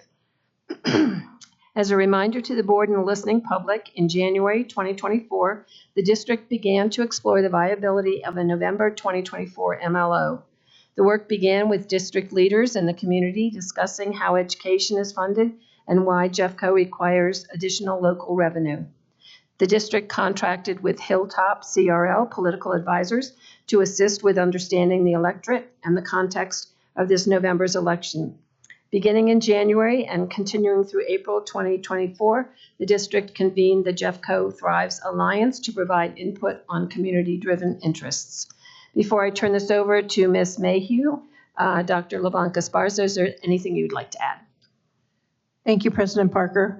I'd like to say thank you to Ms. Mayhew for her presentation there and sharing this evening with the information. Also, thank you to Mr. Hughes and the Hilltop team. They spent a considerable amount of time with our leadership team and with all three of our associations talking through the data and really helping us to understand what information they had that could really inform where we need to go next as an organization. Knowing full well that a bond and a mill are always a huge amount of work, you want to make sure you set up your district for success. And they really did some great work on behalf of Jeffco. So thank you to you and to your team. Thank you. Good evening, President Parker, directors, and Dr. Kim. As you stated, I'm Kimberly Mayhew, and I'm pleased to get to serve as the Associate Chief of Communications and Strategic Partnerships here at Jeffco Public Schools. And I'm glad to have Mr. Craig Hughes of Hilltop Public Solutions with me tonight to share with you all an update about our Spring Alliance and MLO exploration. So the purpose of our time together today in this update is to share about our process as a district to seek community interest and explore a possible future mill levy override. We're also going to share the resulting decision to focus on a mill levy override ballot initiative in possibly November 2026 or November 2028. So in our presentation tonight, we will overview the Alliance, who is the Alliance, who makes up the Alliance. We'll share about the process and content from their spring 2024 meetings. And then we will also, Mr. Hughes will share the recommendations from Hilltop and CRL, who served as our advisors in this process. And then we'll share next steps. So really the goal of our convening the Alliance this spring was to help the district to identify investments that could be funded by a future ballot initiative presented to Jefferson County voters, and to also discuss the community's interest in how we steward our existing resource in our budget. So we took this in really a two-step process approach. The first was to convene the Alliance to understand and hear from the community about their interest. And then the second step was to work with Mr. Hughes and his team as external political consultants to really understand the electorate in Jefferson County and the November 2024 election landscape. So who is the Jeffco Alliance? We get asked this a lot. And really, most simplistically, it's just a group of neighbors, friends, teachers, and Jeffco community members who gather to bring community voice to important topics that impact our district. And our purpose for really engaging the Jeffco Alliance is, something that I always think about that Superintendent Dorland says often, is that we cannot do this work alone. And so hearing from our community members and bringing the group of the Alliance together really allows us to hear what our stakeholders care about and what's important to them as we all work together towards our common goal. The Alliance really has been engaged to provide community voice and interest on major district initiatives over the last 3 years. So the first time we convened the Alliance was in spring of 2022 to help inform developing Jeffco Thrive's 2025 strategic plan. We then brought this group back together in spring of 2023 to talk about how we prepare graduates for a bright and successful future as part of an initiative that has now become known as High School Reimagine. And then we brought them back together again this spring to help us explore the future of a mill levy override and, again, the stewardship of existing district investments. So where we started with the Alliance was by meeting right here in this room in January when Superintendent Dorland delivered the State of the District presentation to more than 300 community members, both who were present in this room and who joined us online, which I just want to say we were so grateful for our community's engagement. I am continually impressed by the way that our community shows up and engages with us on these important topics. So during the superintendent's presentation, she really focused on 3 things: updating the community on Jeffco's mission and vision, and the focus on student outcomes and how we're tracking with delivering on the strategic plan goals.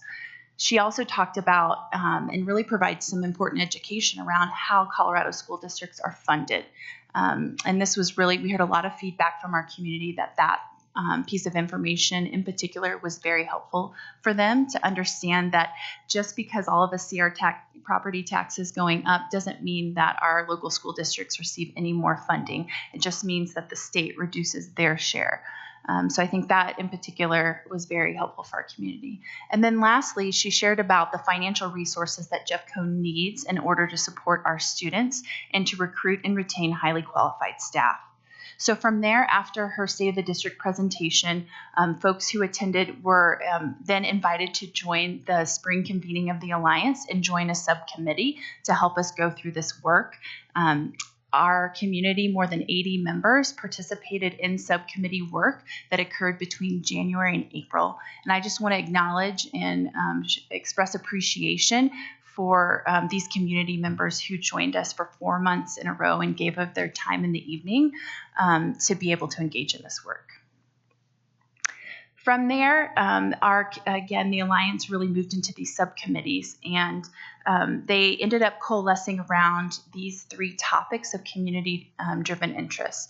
So the first was around high school reimagined, and really the topic of discussions of that committee revolved around how do we prepare graduates who will enter a complex and changing world, having discovered and explored their passions and their potential careers. The second group was called Safe and Secure Learning Environments, and this group really focused on learning environments that are safe, modern, and foster an extraordinary student experience. And then the third group coalesced around the topic of competitive compensation. So how can Jeffco support instructional excellence from preschool through graduation, delivered by highly talented and competitively compensated educators, staff, and leaders? And I also want to acknowledge and thank the members of the board who came and participated in the Alliance along the way. We're certainly grateful for that. So in January, the first subcommittee meetings, Jeffco employees with subject matter expertise were asked by the Alliance members to present some background information to them on the 3 subcommittee topics to be able to help members to ground in the information they felt like they would need in order to begin to generate ideas for what they thought the right investments for the district were that they should prioritize. From there, in February, our subcommittees, kind of building upon that base knowledge that they gained in January, they started to document discussion themes and had the opportunity to meet with all the other subcommittee groups to hear what did you learn in January, and what are you guys starting to think and talk about in your groups? And we heard a lot of feedback. The Alliance members actually found that session to be most valuable to hear from one another and to share kind of their learnings and discoveries.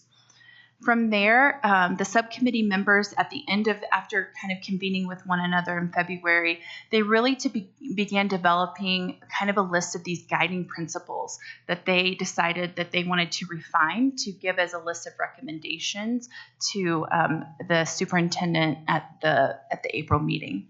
So at the March meeting, they took their list of guiding principles that they wanted to present and they refined it. They each chose a spokesperson from their group who would present at the April meeting to each other and the superintendent. So I think back to the February meeting, something I wanted to make sure to share is that the Alliance members really started to notice that there were some common themes and threads across what their groups were discussing. And I think this is where a lot of the synergy built from their work. So the 3 areas of common themes were this shared desire for a culture of safety, belonging, and respect, the importance of strong partnerships between families, school, and community that are vital to achieving shared goals. And they all felt like for their 3 areas that recruiting and retaining highly qualified staff and educators and providing them with continued education and training would be foundational and essential to be able to actually meet the district's mission of delivering a world-class education. So what I'm about to share with you guys are just some really high points from the wonderful work that was developed by the Alliance subcommittee members. I encourage the public and the board to spend a little time going to the Jeffco website and navigating to the Alliance webpage, where the full report that each subcommittee prepared, you can read their full list of guiding principles and their thinking behind each one of these. So I don't want to shortchange their work at all, but it's too in-depth for us to go through every point tonight. So I just want to hit the topic areas and the high points of what each group elevated at their April presentation. So the guiding principles as developed by the High School Reimagine group included, they really led in kind of their forefront of thinking was that everything had to be designed when we're thinking about High School Reimagine with an equity focus. Secondly, that post-secondary and career counseling was needed to be at the forefront of the work. That we needed to really consider what professional development for educators looked like in order to carry out this vision and to include them in that process. They emphasized pathways development, meaningful pathways that served the most students possible. And they talked a lot about engaging students in this work and that we need to make sure the student experience is at the forefront of everything we consider. And lastly, the idea of partnerships was as cornerstone to what they felt like would make success for this, whether that was working with our workforce and our community, our local businesses, working with higher education, working with funders to bring in funding to bring this to life. They really emphasized partnerships. The next group I'm going to talk about is the guiding principles that the competitive compensation group came up with. So theirs really fit into these three primary buckets. They talked about the guiding principle of economic empowerment for Jeffco staff, for utilizing competitive and data-driven metrics in order to come up with what competitive compensation is. And they really emphasize the need for professional development and for monetizing and paying staff for increased education and skills and training. And then lastly, the Safe and Secure Learning Environment Subcommittee, their guiding principles really fit into these three buckets of physical safety, of belonging and well-being, and for culture and climate. And then I am pleased to share this beautiful mural. We were fortunate to have a graphic artist join us for the April meeting who sat in the back of this room, and as each subcommittee presented their guiding principles to each other and Superintendent Dorland, she was visually representing what they were sharing. And it really brought to life in a visual way the interconnectedness of what all of the stakeholders in our community uplifted as being really important things for consideration. This beautiful piece of artwork and visualization of our Alliance investment and their thinking is also on the website, and I would encourage folks to spend some time looking at this as well. Now we're going to move into really talking about step 2 of our process, which is the further exploration of a mill levy override. And this is where I'm going to pass the presentation over to Mr. Hughes. We did go through a competitive RFP process. Hilltop and CRL were the award-winning group who came alongside of us as political advisors to really help us understand the electorate and the context of the November 2024 electoral landscape. Thank you very much. Good to see you, members of the board. First, thanks to members of the board, members of the community, the Alliance for all of the work they've done. As Kimberly said, we met with an enormous number of people to gauge the impact for a possible MLO, everything from union members to elected officials to community advocates across the board to get a general sense of where things are. We analyzed past bond and mill results. Jefferson County has a checkered record of passing bonds and mills. They are difficult to pass here. It is not a slam dunk by any means. It's a very competitive environment. And we looked at all of the challenges that we could face in an election. What else is on the ballot? What does November 2024 look like? What are the voters looking for? What are the issues on their minds? What are they concerned about? And what are really the dynamics that could go into a successful or ultimately unsuccessful MLO campaign? So I'm going to try to cover this. After analyzing all the factors, we came back with the recommendation that the district not move forward with an MLO in 2024. And there's a lot of subcategories to this, but I think what is most important that everybody fully really think about deep is, property taxes skyrocketed recently, and that is the single biggest reason why we gave this recommendation. There's an enormous desire. I mean, the Alliance did such an amazing job. I was just listening to what you're saying of like the 3 issues that they looked at: high school reimagined, school safety, and teacher compensation are dominant issues here, dominant. And in fact, I was pretty surprised, and I thought interesting that, kind of the concept of high school reimagined, but career ready was really at the top of a lot of people's minds, higher than I would have thought. But teacher pay is, and educator pay is a dominant issue. But no matter how important people viewed that issue, the current, at this exact moment, status of property taxes was too big of a challenge. We're looking at anywhere from 15 to 35% increases in property tax valuations that have just come out, and going to the ballot to ask for an MLO on the heels of such property tax increases, where also there is very likely to be other measures statewide to cut property taxes, presented too big of a challenge, in our opinion, to move forward with the MLO at this time. So there's definitely a counterbalance of a lot of desire for what we were talking about. And so I think the good news is, if you're looking at this from a marketing perspective, they would like to buy the product we were selling.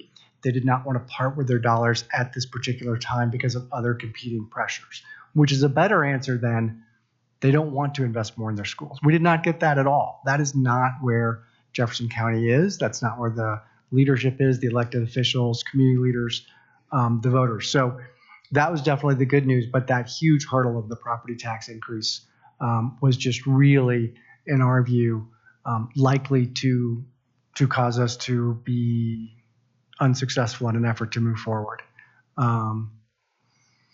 Yeah, that's Thank you. And in closing, we just wanted to share with you all kind of what's next in this work, and what are we going to do as next steps on the heels of what our community shared through the Alliance process and through what Mr. Hughes just shared.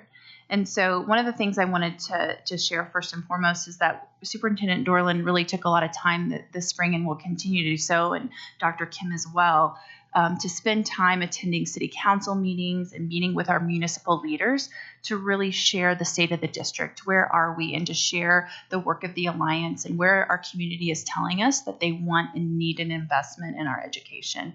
And those meetings have been very collaborative and productive, and we're grateful for the time that our municipalities have given us for that, and that work will be ongoing.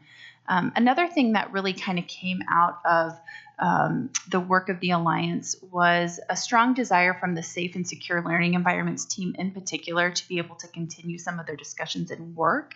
And so we're going to be, over the summer, taking some time in partnership with Mr. Pearson as the Executive Director of School Safety to establish a new district committee around safe and secure learning environments to be able to continue and build on the Alliance's work. So folks who participate in that committee and others will have the opportunity to apply and engage in that work and moving forward. Next, this is a really important one to me as someone who helps steward sharing the good news and the work that happens throughout our school district. And so we're going to be really spending some time thoughtfully developing and implementing a robust communication strategy and plan that more intentionally highlights the success of student achievements in math and reading, that showcases how our graduates are well prepared for their futures, and really feature the excellence of Jeffco's distinguished educators and communicate more robustly about the extraordinary student experiences that happen across our district. So a key learning and takeaway as we engaged and talked with the Alliance is we can always do a better job. There's so much noise out in our community and in our world that competes for all of our attention. And we have an opportunity to take a next step forward and really sharing about the things that matter the most to our community, and to demonstrate how we are delivering on their expectations for us to prepare our graduates for bright and successful futures. And then we will continue to listen to the interests of our community and evaluate areas of potential investment that they uplifted to us through this Alliance work. We all have budgets that we already steward, and we're taking some steps forward to make investments as we move forward with High School Reimagine, in our safety and security, and how we competitively compensate our staff and our educators. So, and finally, as a result, we are looking forward to a future MLO ballot initiative for voters to consider either in November of 2026 or possibly 2028. As President Parker mentioned earlier, we have needs that we will need to address in order to continue to invest in the educational outcomes of our students. So, thank you all for your time. I don't know if you have any questions for either one of us. Thank you very much. Board, any questions? I just have a comment. Thank you. And it's been helpful to get updated and then to have the survey and information. I I think one thing that just didn't come up here that seems to be part of our conversation is also just the kind of perceptions of our community of the district. I think we're seeing some of that in our community meetings this week, where unrelated to this, but related to our property disposition, where what I believe is happening is there's a lot of confusion by our community about what we're doing and why we're doing it and how we're doing it.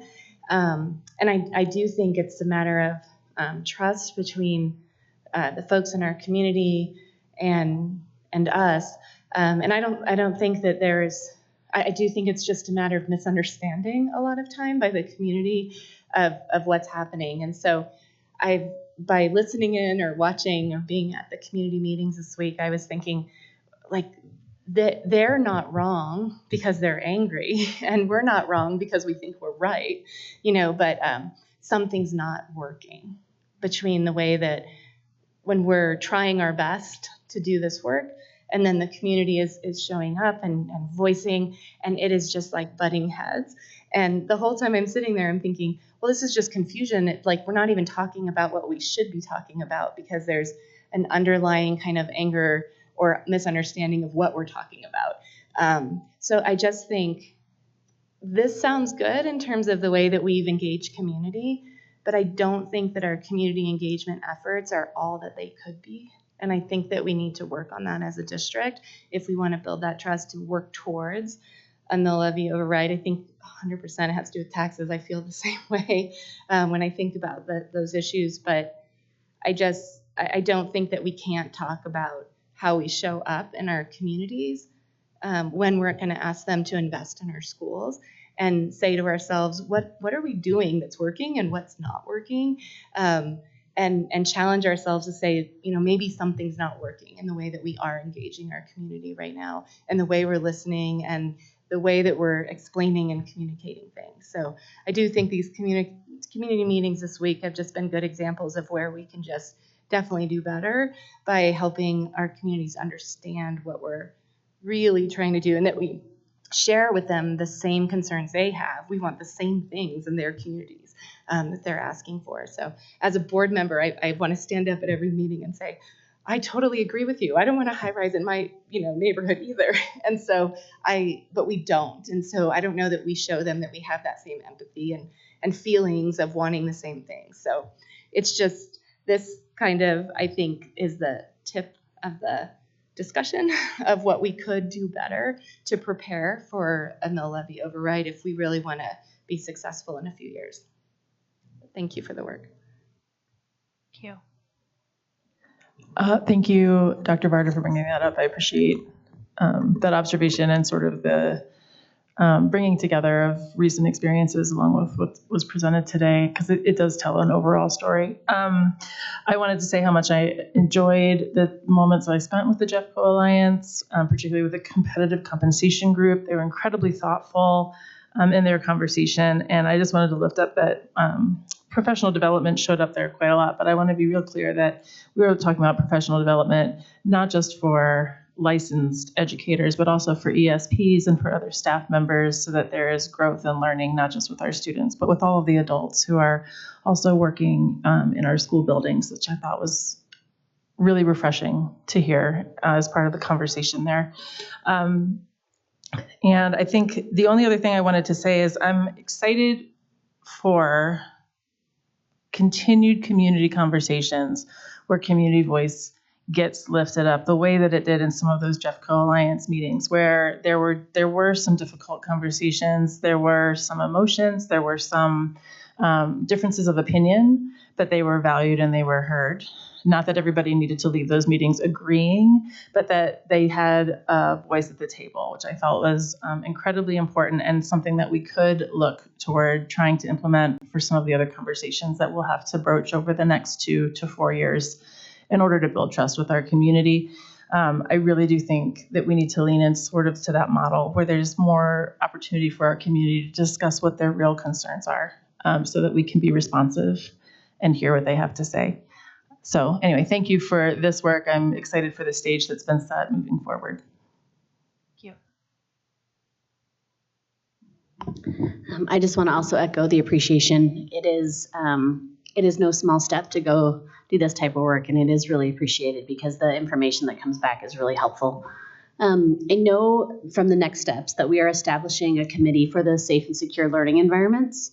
Are we also doing any other work? I mean, I know High School Reimagined is kind of rolling, and I know that the competitive compensation, we just went through negotiations. So are those two kind of done for now? I don't know that I would consider them done for now. I think the work is ongoing. I think it won't live in a district committee. I think the High School Reimagine work is quite vibrant. Dr. Kim is leading that work forward. It involves many educators and central service leaders and students and parents, and that I'm really excited to watch that continue to take shape over the course of these next couple of years. So I would say that the Alliance's work will be reflected in what's being operationalized through there. And then in terms of competitive compensation, yes, that work is largely done at the negotiation table and with HR, but I think knowing and hearing from the community on those principles that they say, yes, we value, and that Mr. Hughes uplifted that he heard in his conversations as well. I think it was affirmation to what direction we need to focus on that our community is willing to support. Yeah, it might, I mean, if we run into situations where it may be helpful to get community feedback, maybe they could even be re-engaged. I would add, in the space of High School Reimagined, it really has taken on considerable momentum, owned by many stakeholder groups in our district, which is what we hoped would happen. Our principals are working together. We've got a group of principals that are doing some piloting work that are really pushing forward with the pathway work and the durable skills and resume of Jeffco graduate work. We've got a group of stakeholders that are working on the potential for a public safety and legal studies type pathway. We've got groups of folks that are engaging with. We've got plans for this upcoming school year to engage community partners, municipal partners, business, industry, nonprofits, et cetera, to begin to talk about our High School Reimagined work, and then talk about how is it that the Seminole experience comes to life for our students in their junior and senior year, and how do we need them to partner with us to make that happen. So all of this will keep rolling based on the feedback we got and based on continued communication with our students, like our Jeffco Student Leadership Board, and really engaging with kids to get their voice in this process and ensure that we continue to ground in that as well. So it's got a bit of a life on its own, which is exactly what we hoped would happen. Thank you. President Parker, perhaps, and I don't know how far you are in the agenda for our retreat this fall, but perhaps the way we show up in communities, kind of building off of what Dr. Varda and Director Kenworthy said, might be worth some time for us to kind of reflect on. Well, thank you so much. I would also like to build on what was said by Dr. Varda and Director Kenworthy. I think we have definitely some misunderstandings with the more engaged communities. The members are coming to meetings and they are expressing their concerns. So we need to work on them. I'm also interested in how we can get beyond the engaged communities, the engaged people, I guess I would say, so that we can get messages out to a broader spectrum. I really like it that we were able to celebrate some of our Bear Creek High School students, this week. It was great. We have an incredible number of truly talented athletes and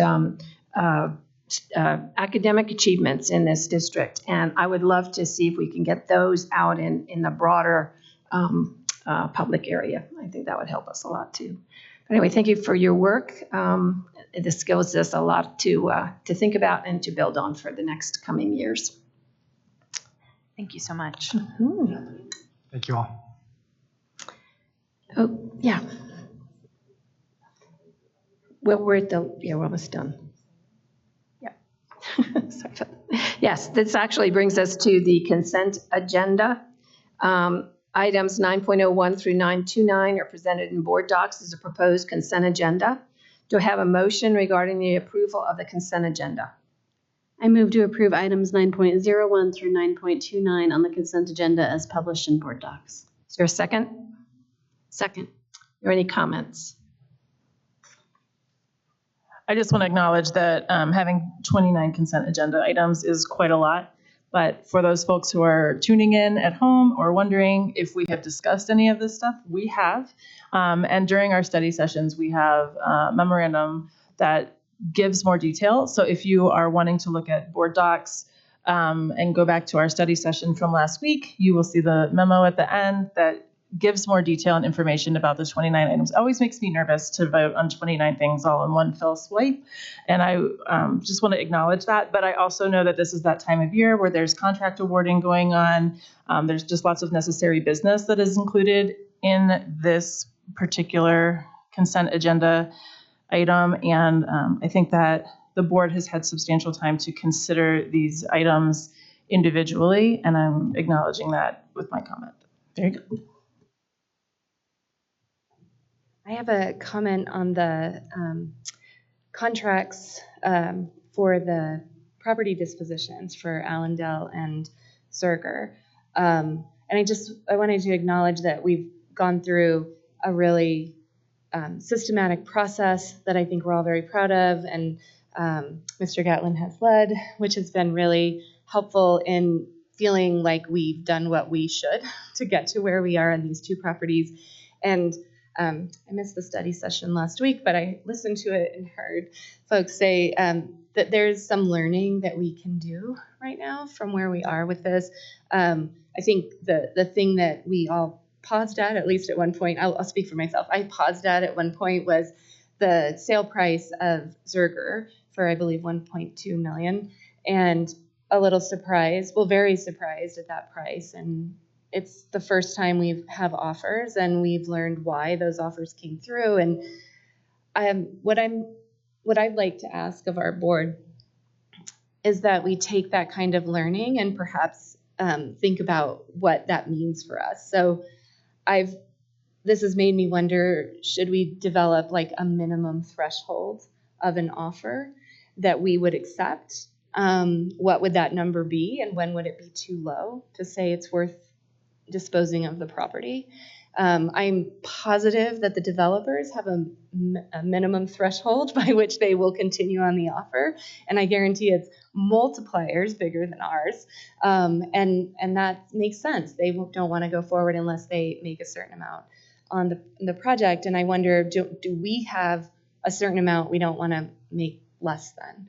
And I don't know what the answer to that is. I'm also hopeful we can consider things like, in those cases especially, would it be more beneficial to the district and the community to put land in a land trust, demo the building? What would be the cost for that? And would it make sense to sit on a land trust? And I'm not even exactly sure what the financial implications of that would be. But and lastly, I'm hoping that we can also consider, well, two things. Second to last is how we're communicating this opportunity to people in the community who might have intentions to do something. So we hear a lot of, I'd love this to be a community center, probably the number one thing. And I think that when we didn't know what the cost of one of these properties might be, when people might have thought it was a $10 million property, they would never propose something in there. But now we're starting to see some numbers, and I hope that it opens up some opportunity to communicate with the community and potential investors from nonprofits, economic development agencies who might see this as a more realistic and feasible opportunity, because now they're seeing where we are with the numbers. But with that, I hope that and we've talked about this, but I do hope that what I keep thinking is the developers are looking for us. They're looking for this opportunity. This is what they do. Folks who have other ideas, they're not. And how do we help them see us and see the opportunities in the community? And then just finally, we have, I think, learned a lot. The first few community meetings for Allendale and Zerger were not very difficult, I would say. They were very friendly and lots of interested folks. Something has changed because we've had 3 now in a row where folks are definitely not understanding our process. They just don't even understand that why we're there at that meeting is because now we get to see what happens. Like, it's the good part, what's next, and if we don't do that, we're going to have empty buildings in empty schools in their neighborhoods. So all of that learning, I'm hoping we can just bundle it all up and pause. I don't mean pause the process, but like just pause and say, we might not have gotten all of this right. Even in our wonderful process that went really well, maybe it's not the right process. Maybe we've missed something. Maybe we're not communicating right. But we have a lot of these to do, and I think there's a legacy for our district and how we leave these spaces for our communities. And so I think it all comes down to their trust of us to take care of their neighborhoods, their places of, where they live in and work. So anyways, I'm just hoping that maybe in our retreat, but somewhere, I really think that we need to take this moment and say, let's see what happened and what we can do to just continue to be successful. I'll just add on to that too. When we started our ROFS process and we had phase 1 and we closed the elementary schools, after that the board developed a resolution going into ROFS phase 2, getting into the middle schools. And I think we could do something similar along the lines of property disposition so we can incorporate lessons learned in other opportunities. So, okay, so do I have a motion regarding the approval of the consent agenda?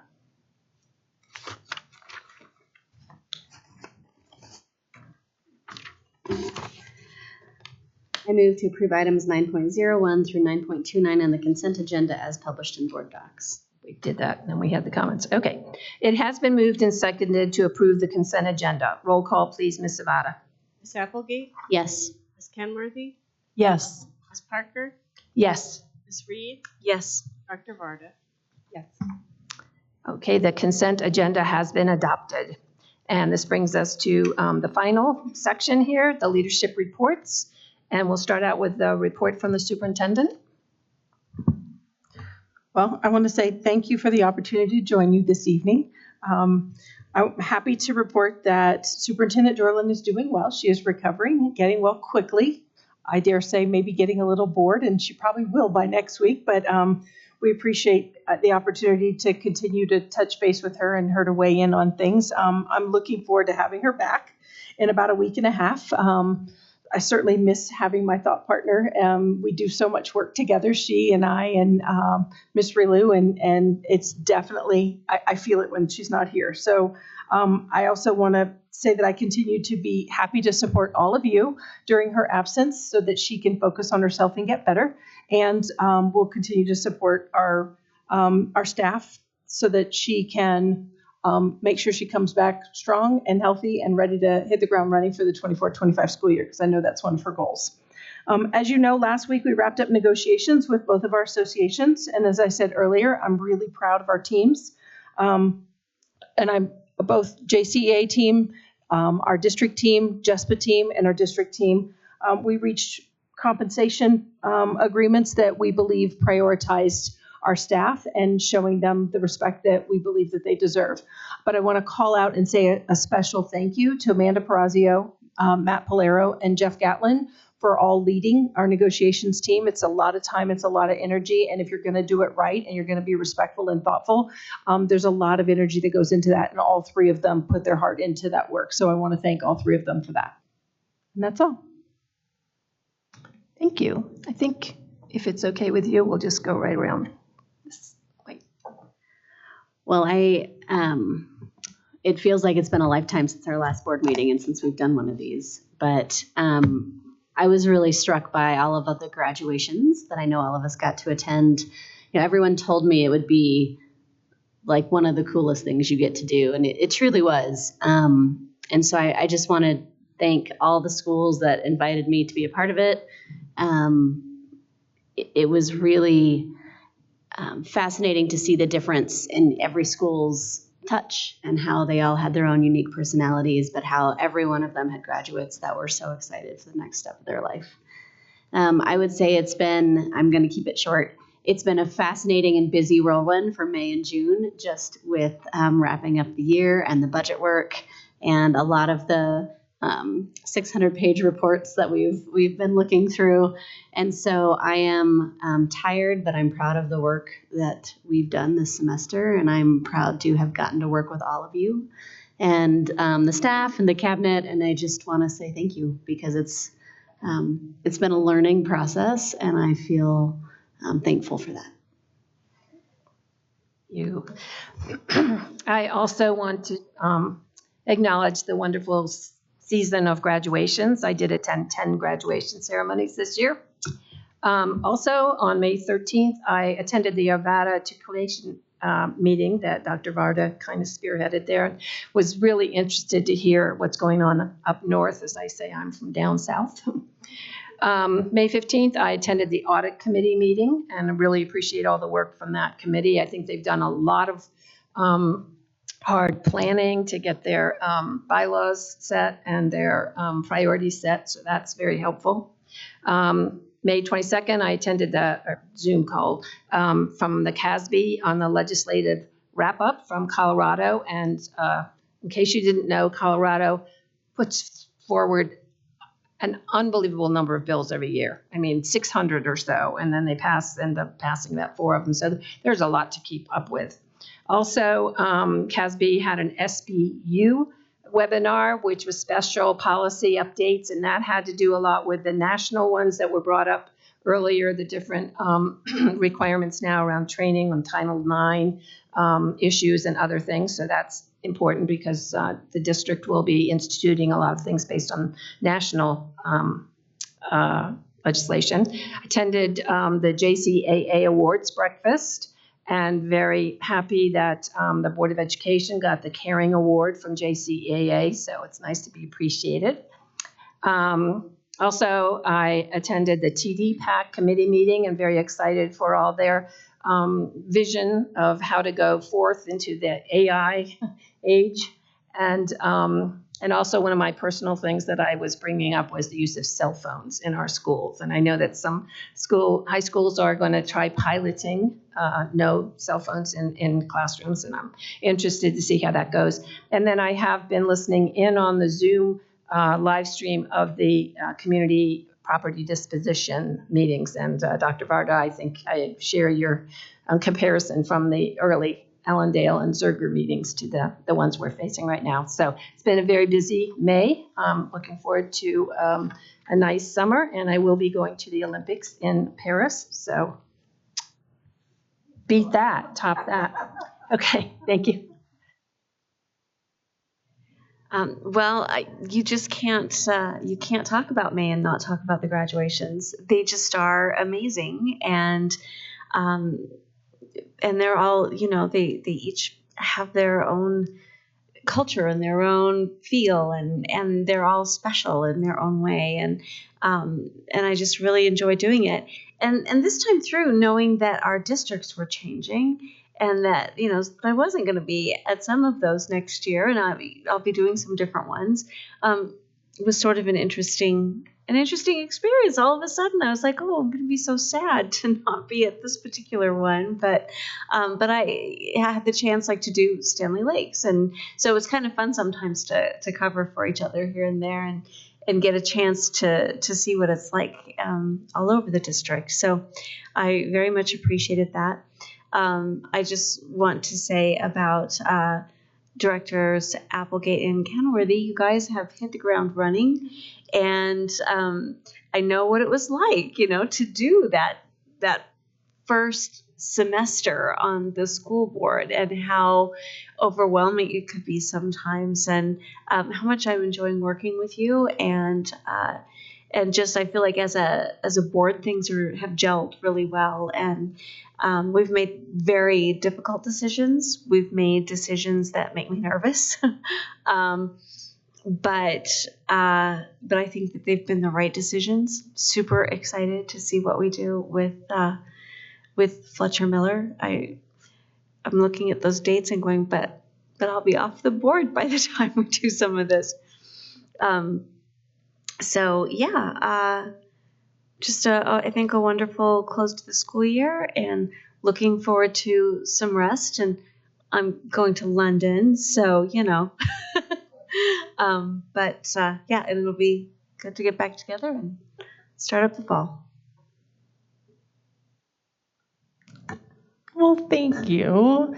I'll speak for myself that I have such gratitude for the warm welcome that I've received, and Michelle, absolutely, both from district staff and from the community members that we've had the opportunity to interact with, and especially from our fellow board members. Thank you so much for helping us transition into this important role in our community with grace and with really excellent modeling of leadership and communication. So thank you. Thank you all.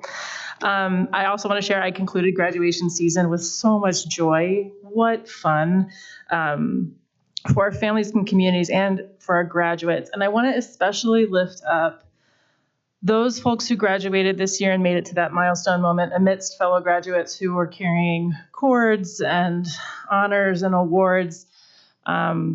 Whether you graduated with or without all of the bells and whistles, what an accomplishment it is to reach that moment, and what a celebration it was for each and every person who walked across the stages in Jeffco and outside of Jeffco as well. I just felt honored to be present in those moments, and I wanted to lift up those graduates who maybe didn't have the additional honors bestowed upon them, to know that graduating is an honor in and of itself. So with that being said, I want to say I've also attended some community meetings regarding Vivian and Glennon Heights properties. I missed the Thompson meeting due to a prior commitment, but I'm glad that I'm there and that I have the opportunity to listen, particularly to people who may have different opinions than my own, or people that I tend to spend my time around. I think it's really valuable, those meetings, that people have their voices heard. Yeah, I'm glad that I've been there, and I'm ready for ongoing conversation, because we're going to have these conversations over and over again for the duration of the time that I'll be on the board. My gratitude for getting to have brunch and witness awards with JCAA at the end of the school year. I love seeing colleagues lift one another up and celebrate their awards and their milestones. I felt like that was such a gift to be there. It was an honor to be recognized also as a board there. And I look forward to living into the award that we received, Leading with Care. I'm also excited that the DAC has made some responsive plans for beginning the next school year, ways to reorganize the work that they do, and be prepared to support new members of the community who join that advisory committee. I think they're on a good path. And lastly, I'm going to say happy Pride to all of those who celebrate. I'm looking forward to a summer spent with my community, and excited to be back here in August. I know that the planning and the work continues even when we step away from this dais, and I'm thankful to all of the staff who will continue to be working through the summer. Yeah, we see you. We know that you're here. Please remember to take breaks and to rest. An axe can only cut down a tree when it's been sharpened, and when we feel dull and not our sharpest, we're less effective. And so I think rests and breaks are incredibly important in the work that we are all doing. So please, please rest. Thank you. I've gone to a lot of the things that these folks talked about. I will just add, I also attended the closing ceremony for both Arvada K and all right. I didn't expect to cry and more middle school. Hold on. I did not expect to get upset, but those were all right. Those were just really good celebrations of communities who have worked really hard over the years. And it was lovely to see them all come together. So, sorry. And then, thank you. Gosh, I haven't cried in a while, so this is just a good, I kind of needed it, I guess. But anyways, also just spent a lot of time in the communities. I was at the Kiwanis this morning to help update them on their schoolwork, and went to some of the community meetings that both Director Kenworthy and President Parker attended together with me. I've up in Stanley Lake and also Arvada.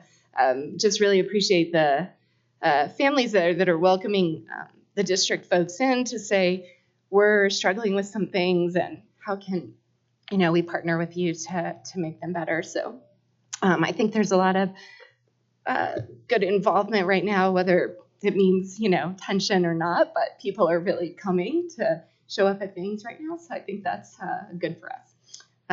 Sorry to cry in front of everyone, but that's it. Thank you. Okay. Well, that brings us to the end of today's agenda. We will stand adjourned. The board is looking forward to stepping away for summer break, and we will reconvene on Thursday, August 22nd at 4:30 p.m. for a special study session at the Ed Center. I thank you all, and I wish you a wonderful and safe summer.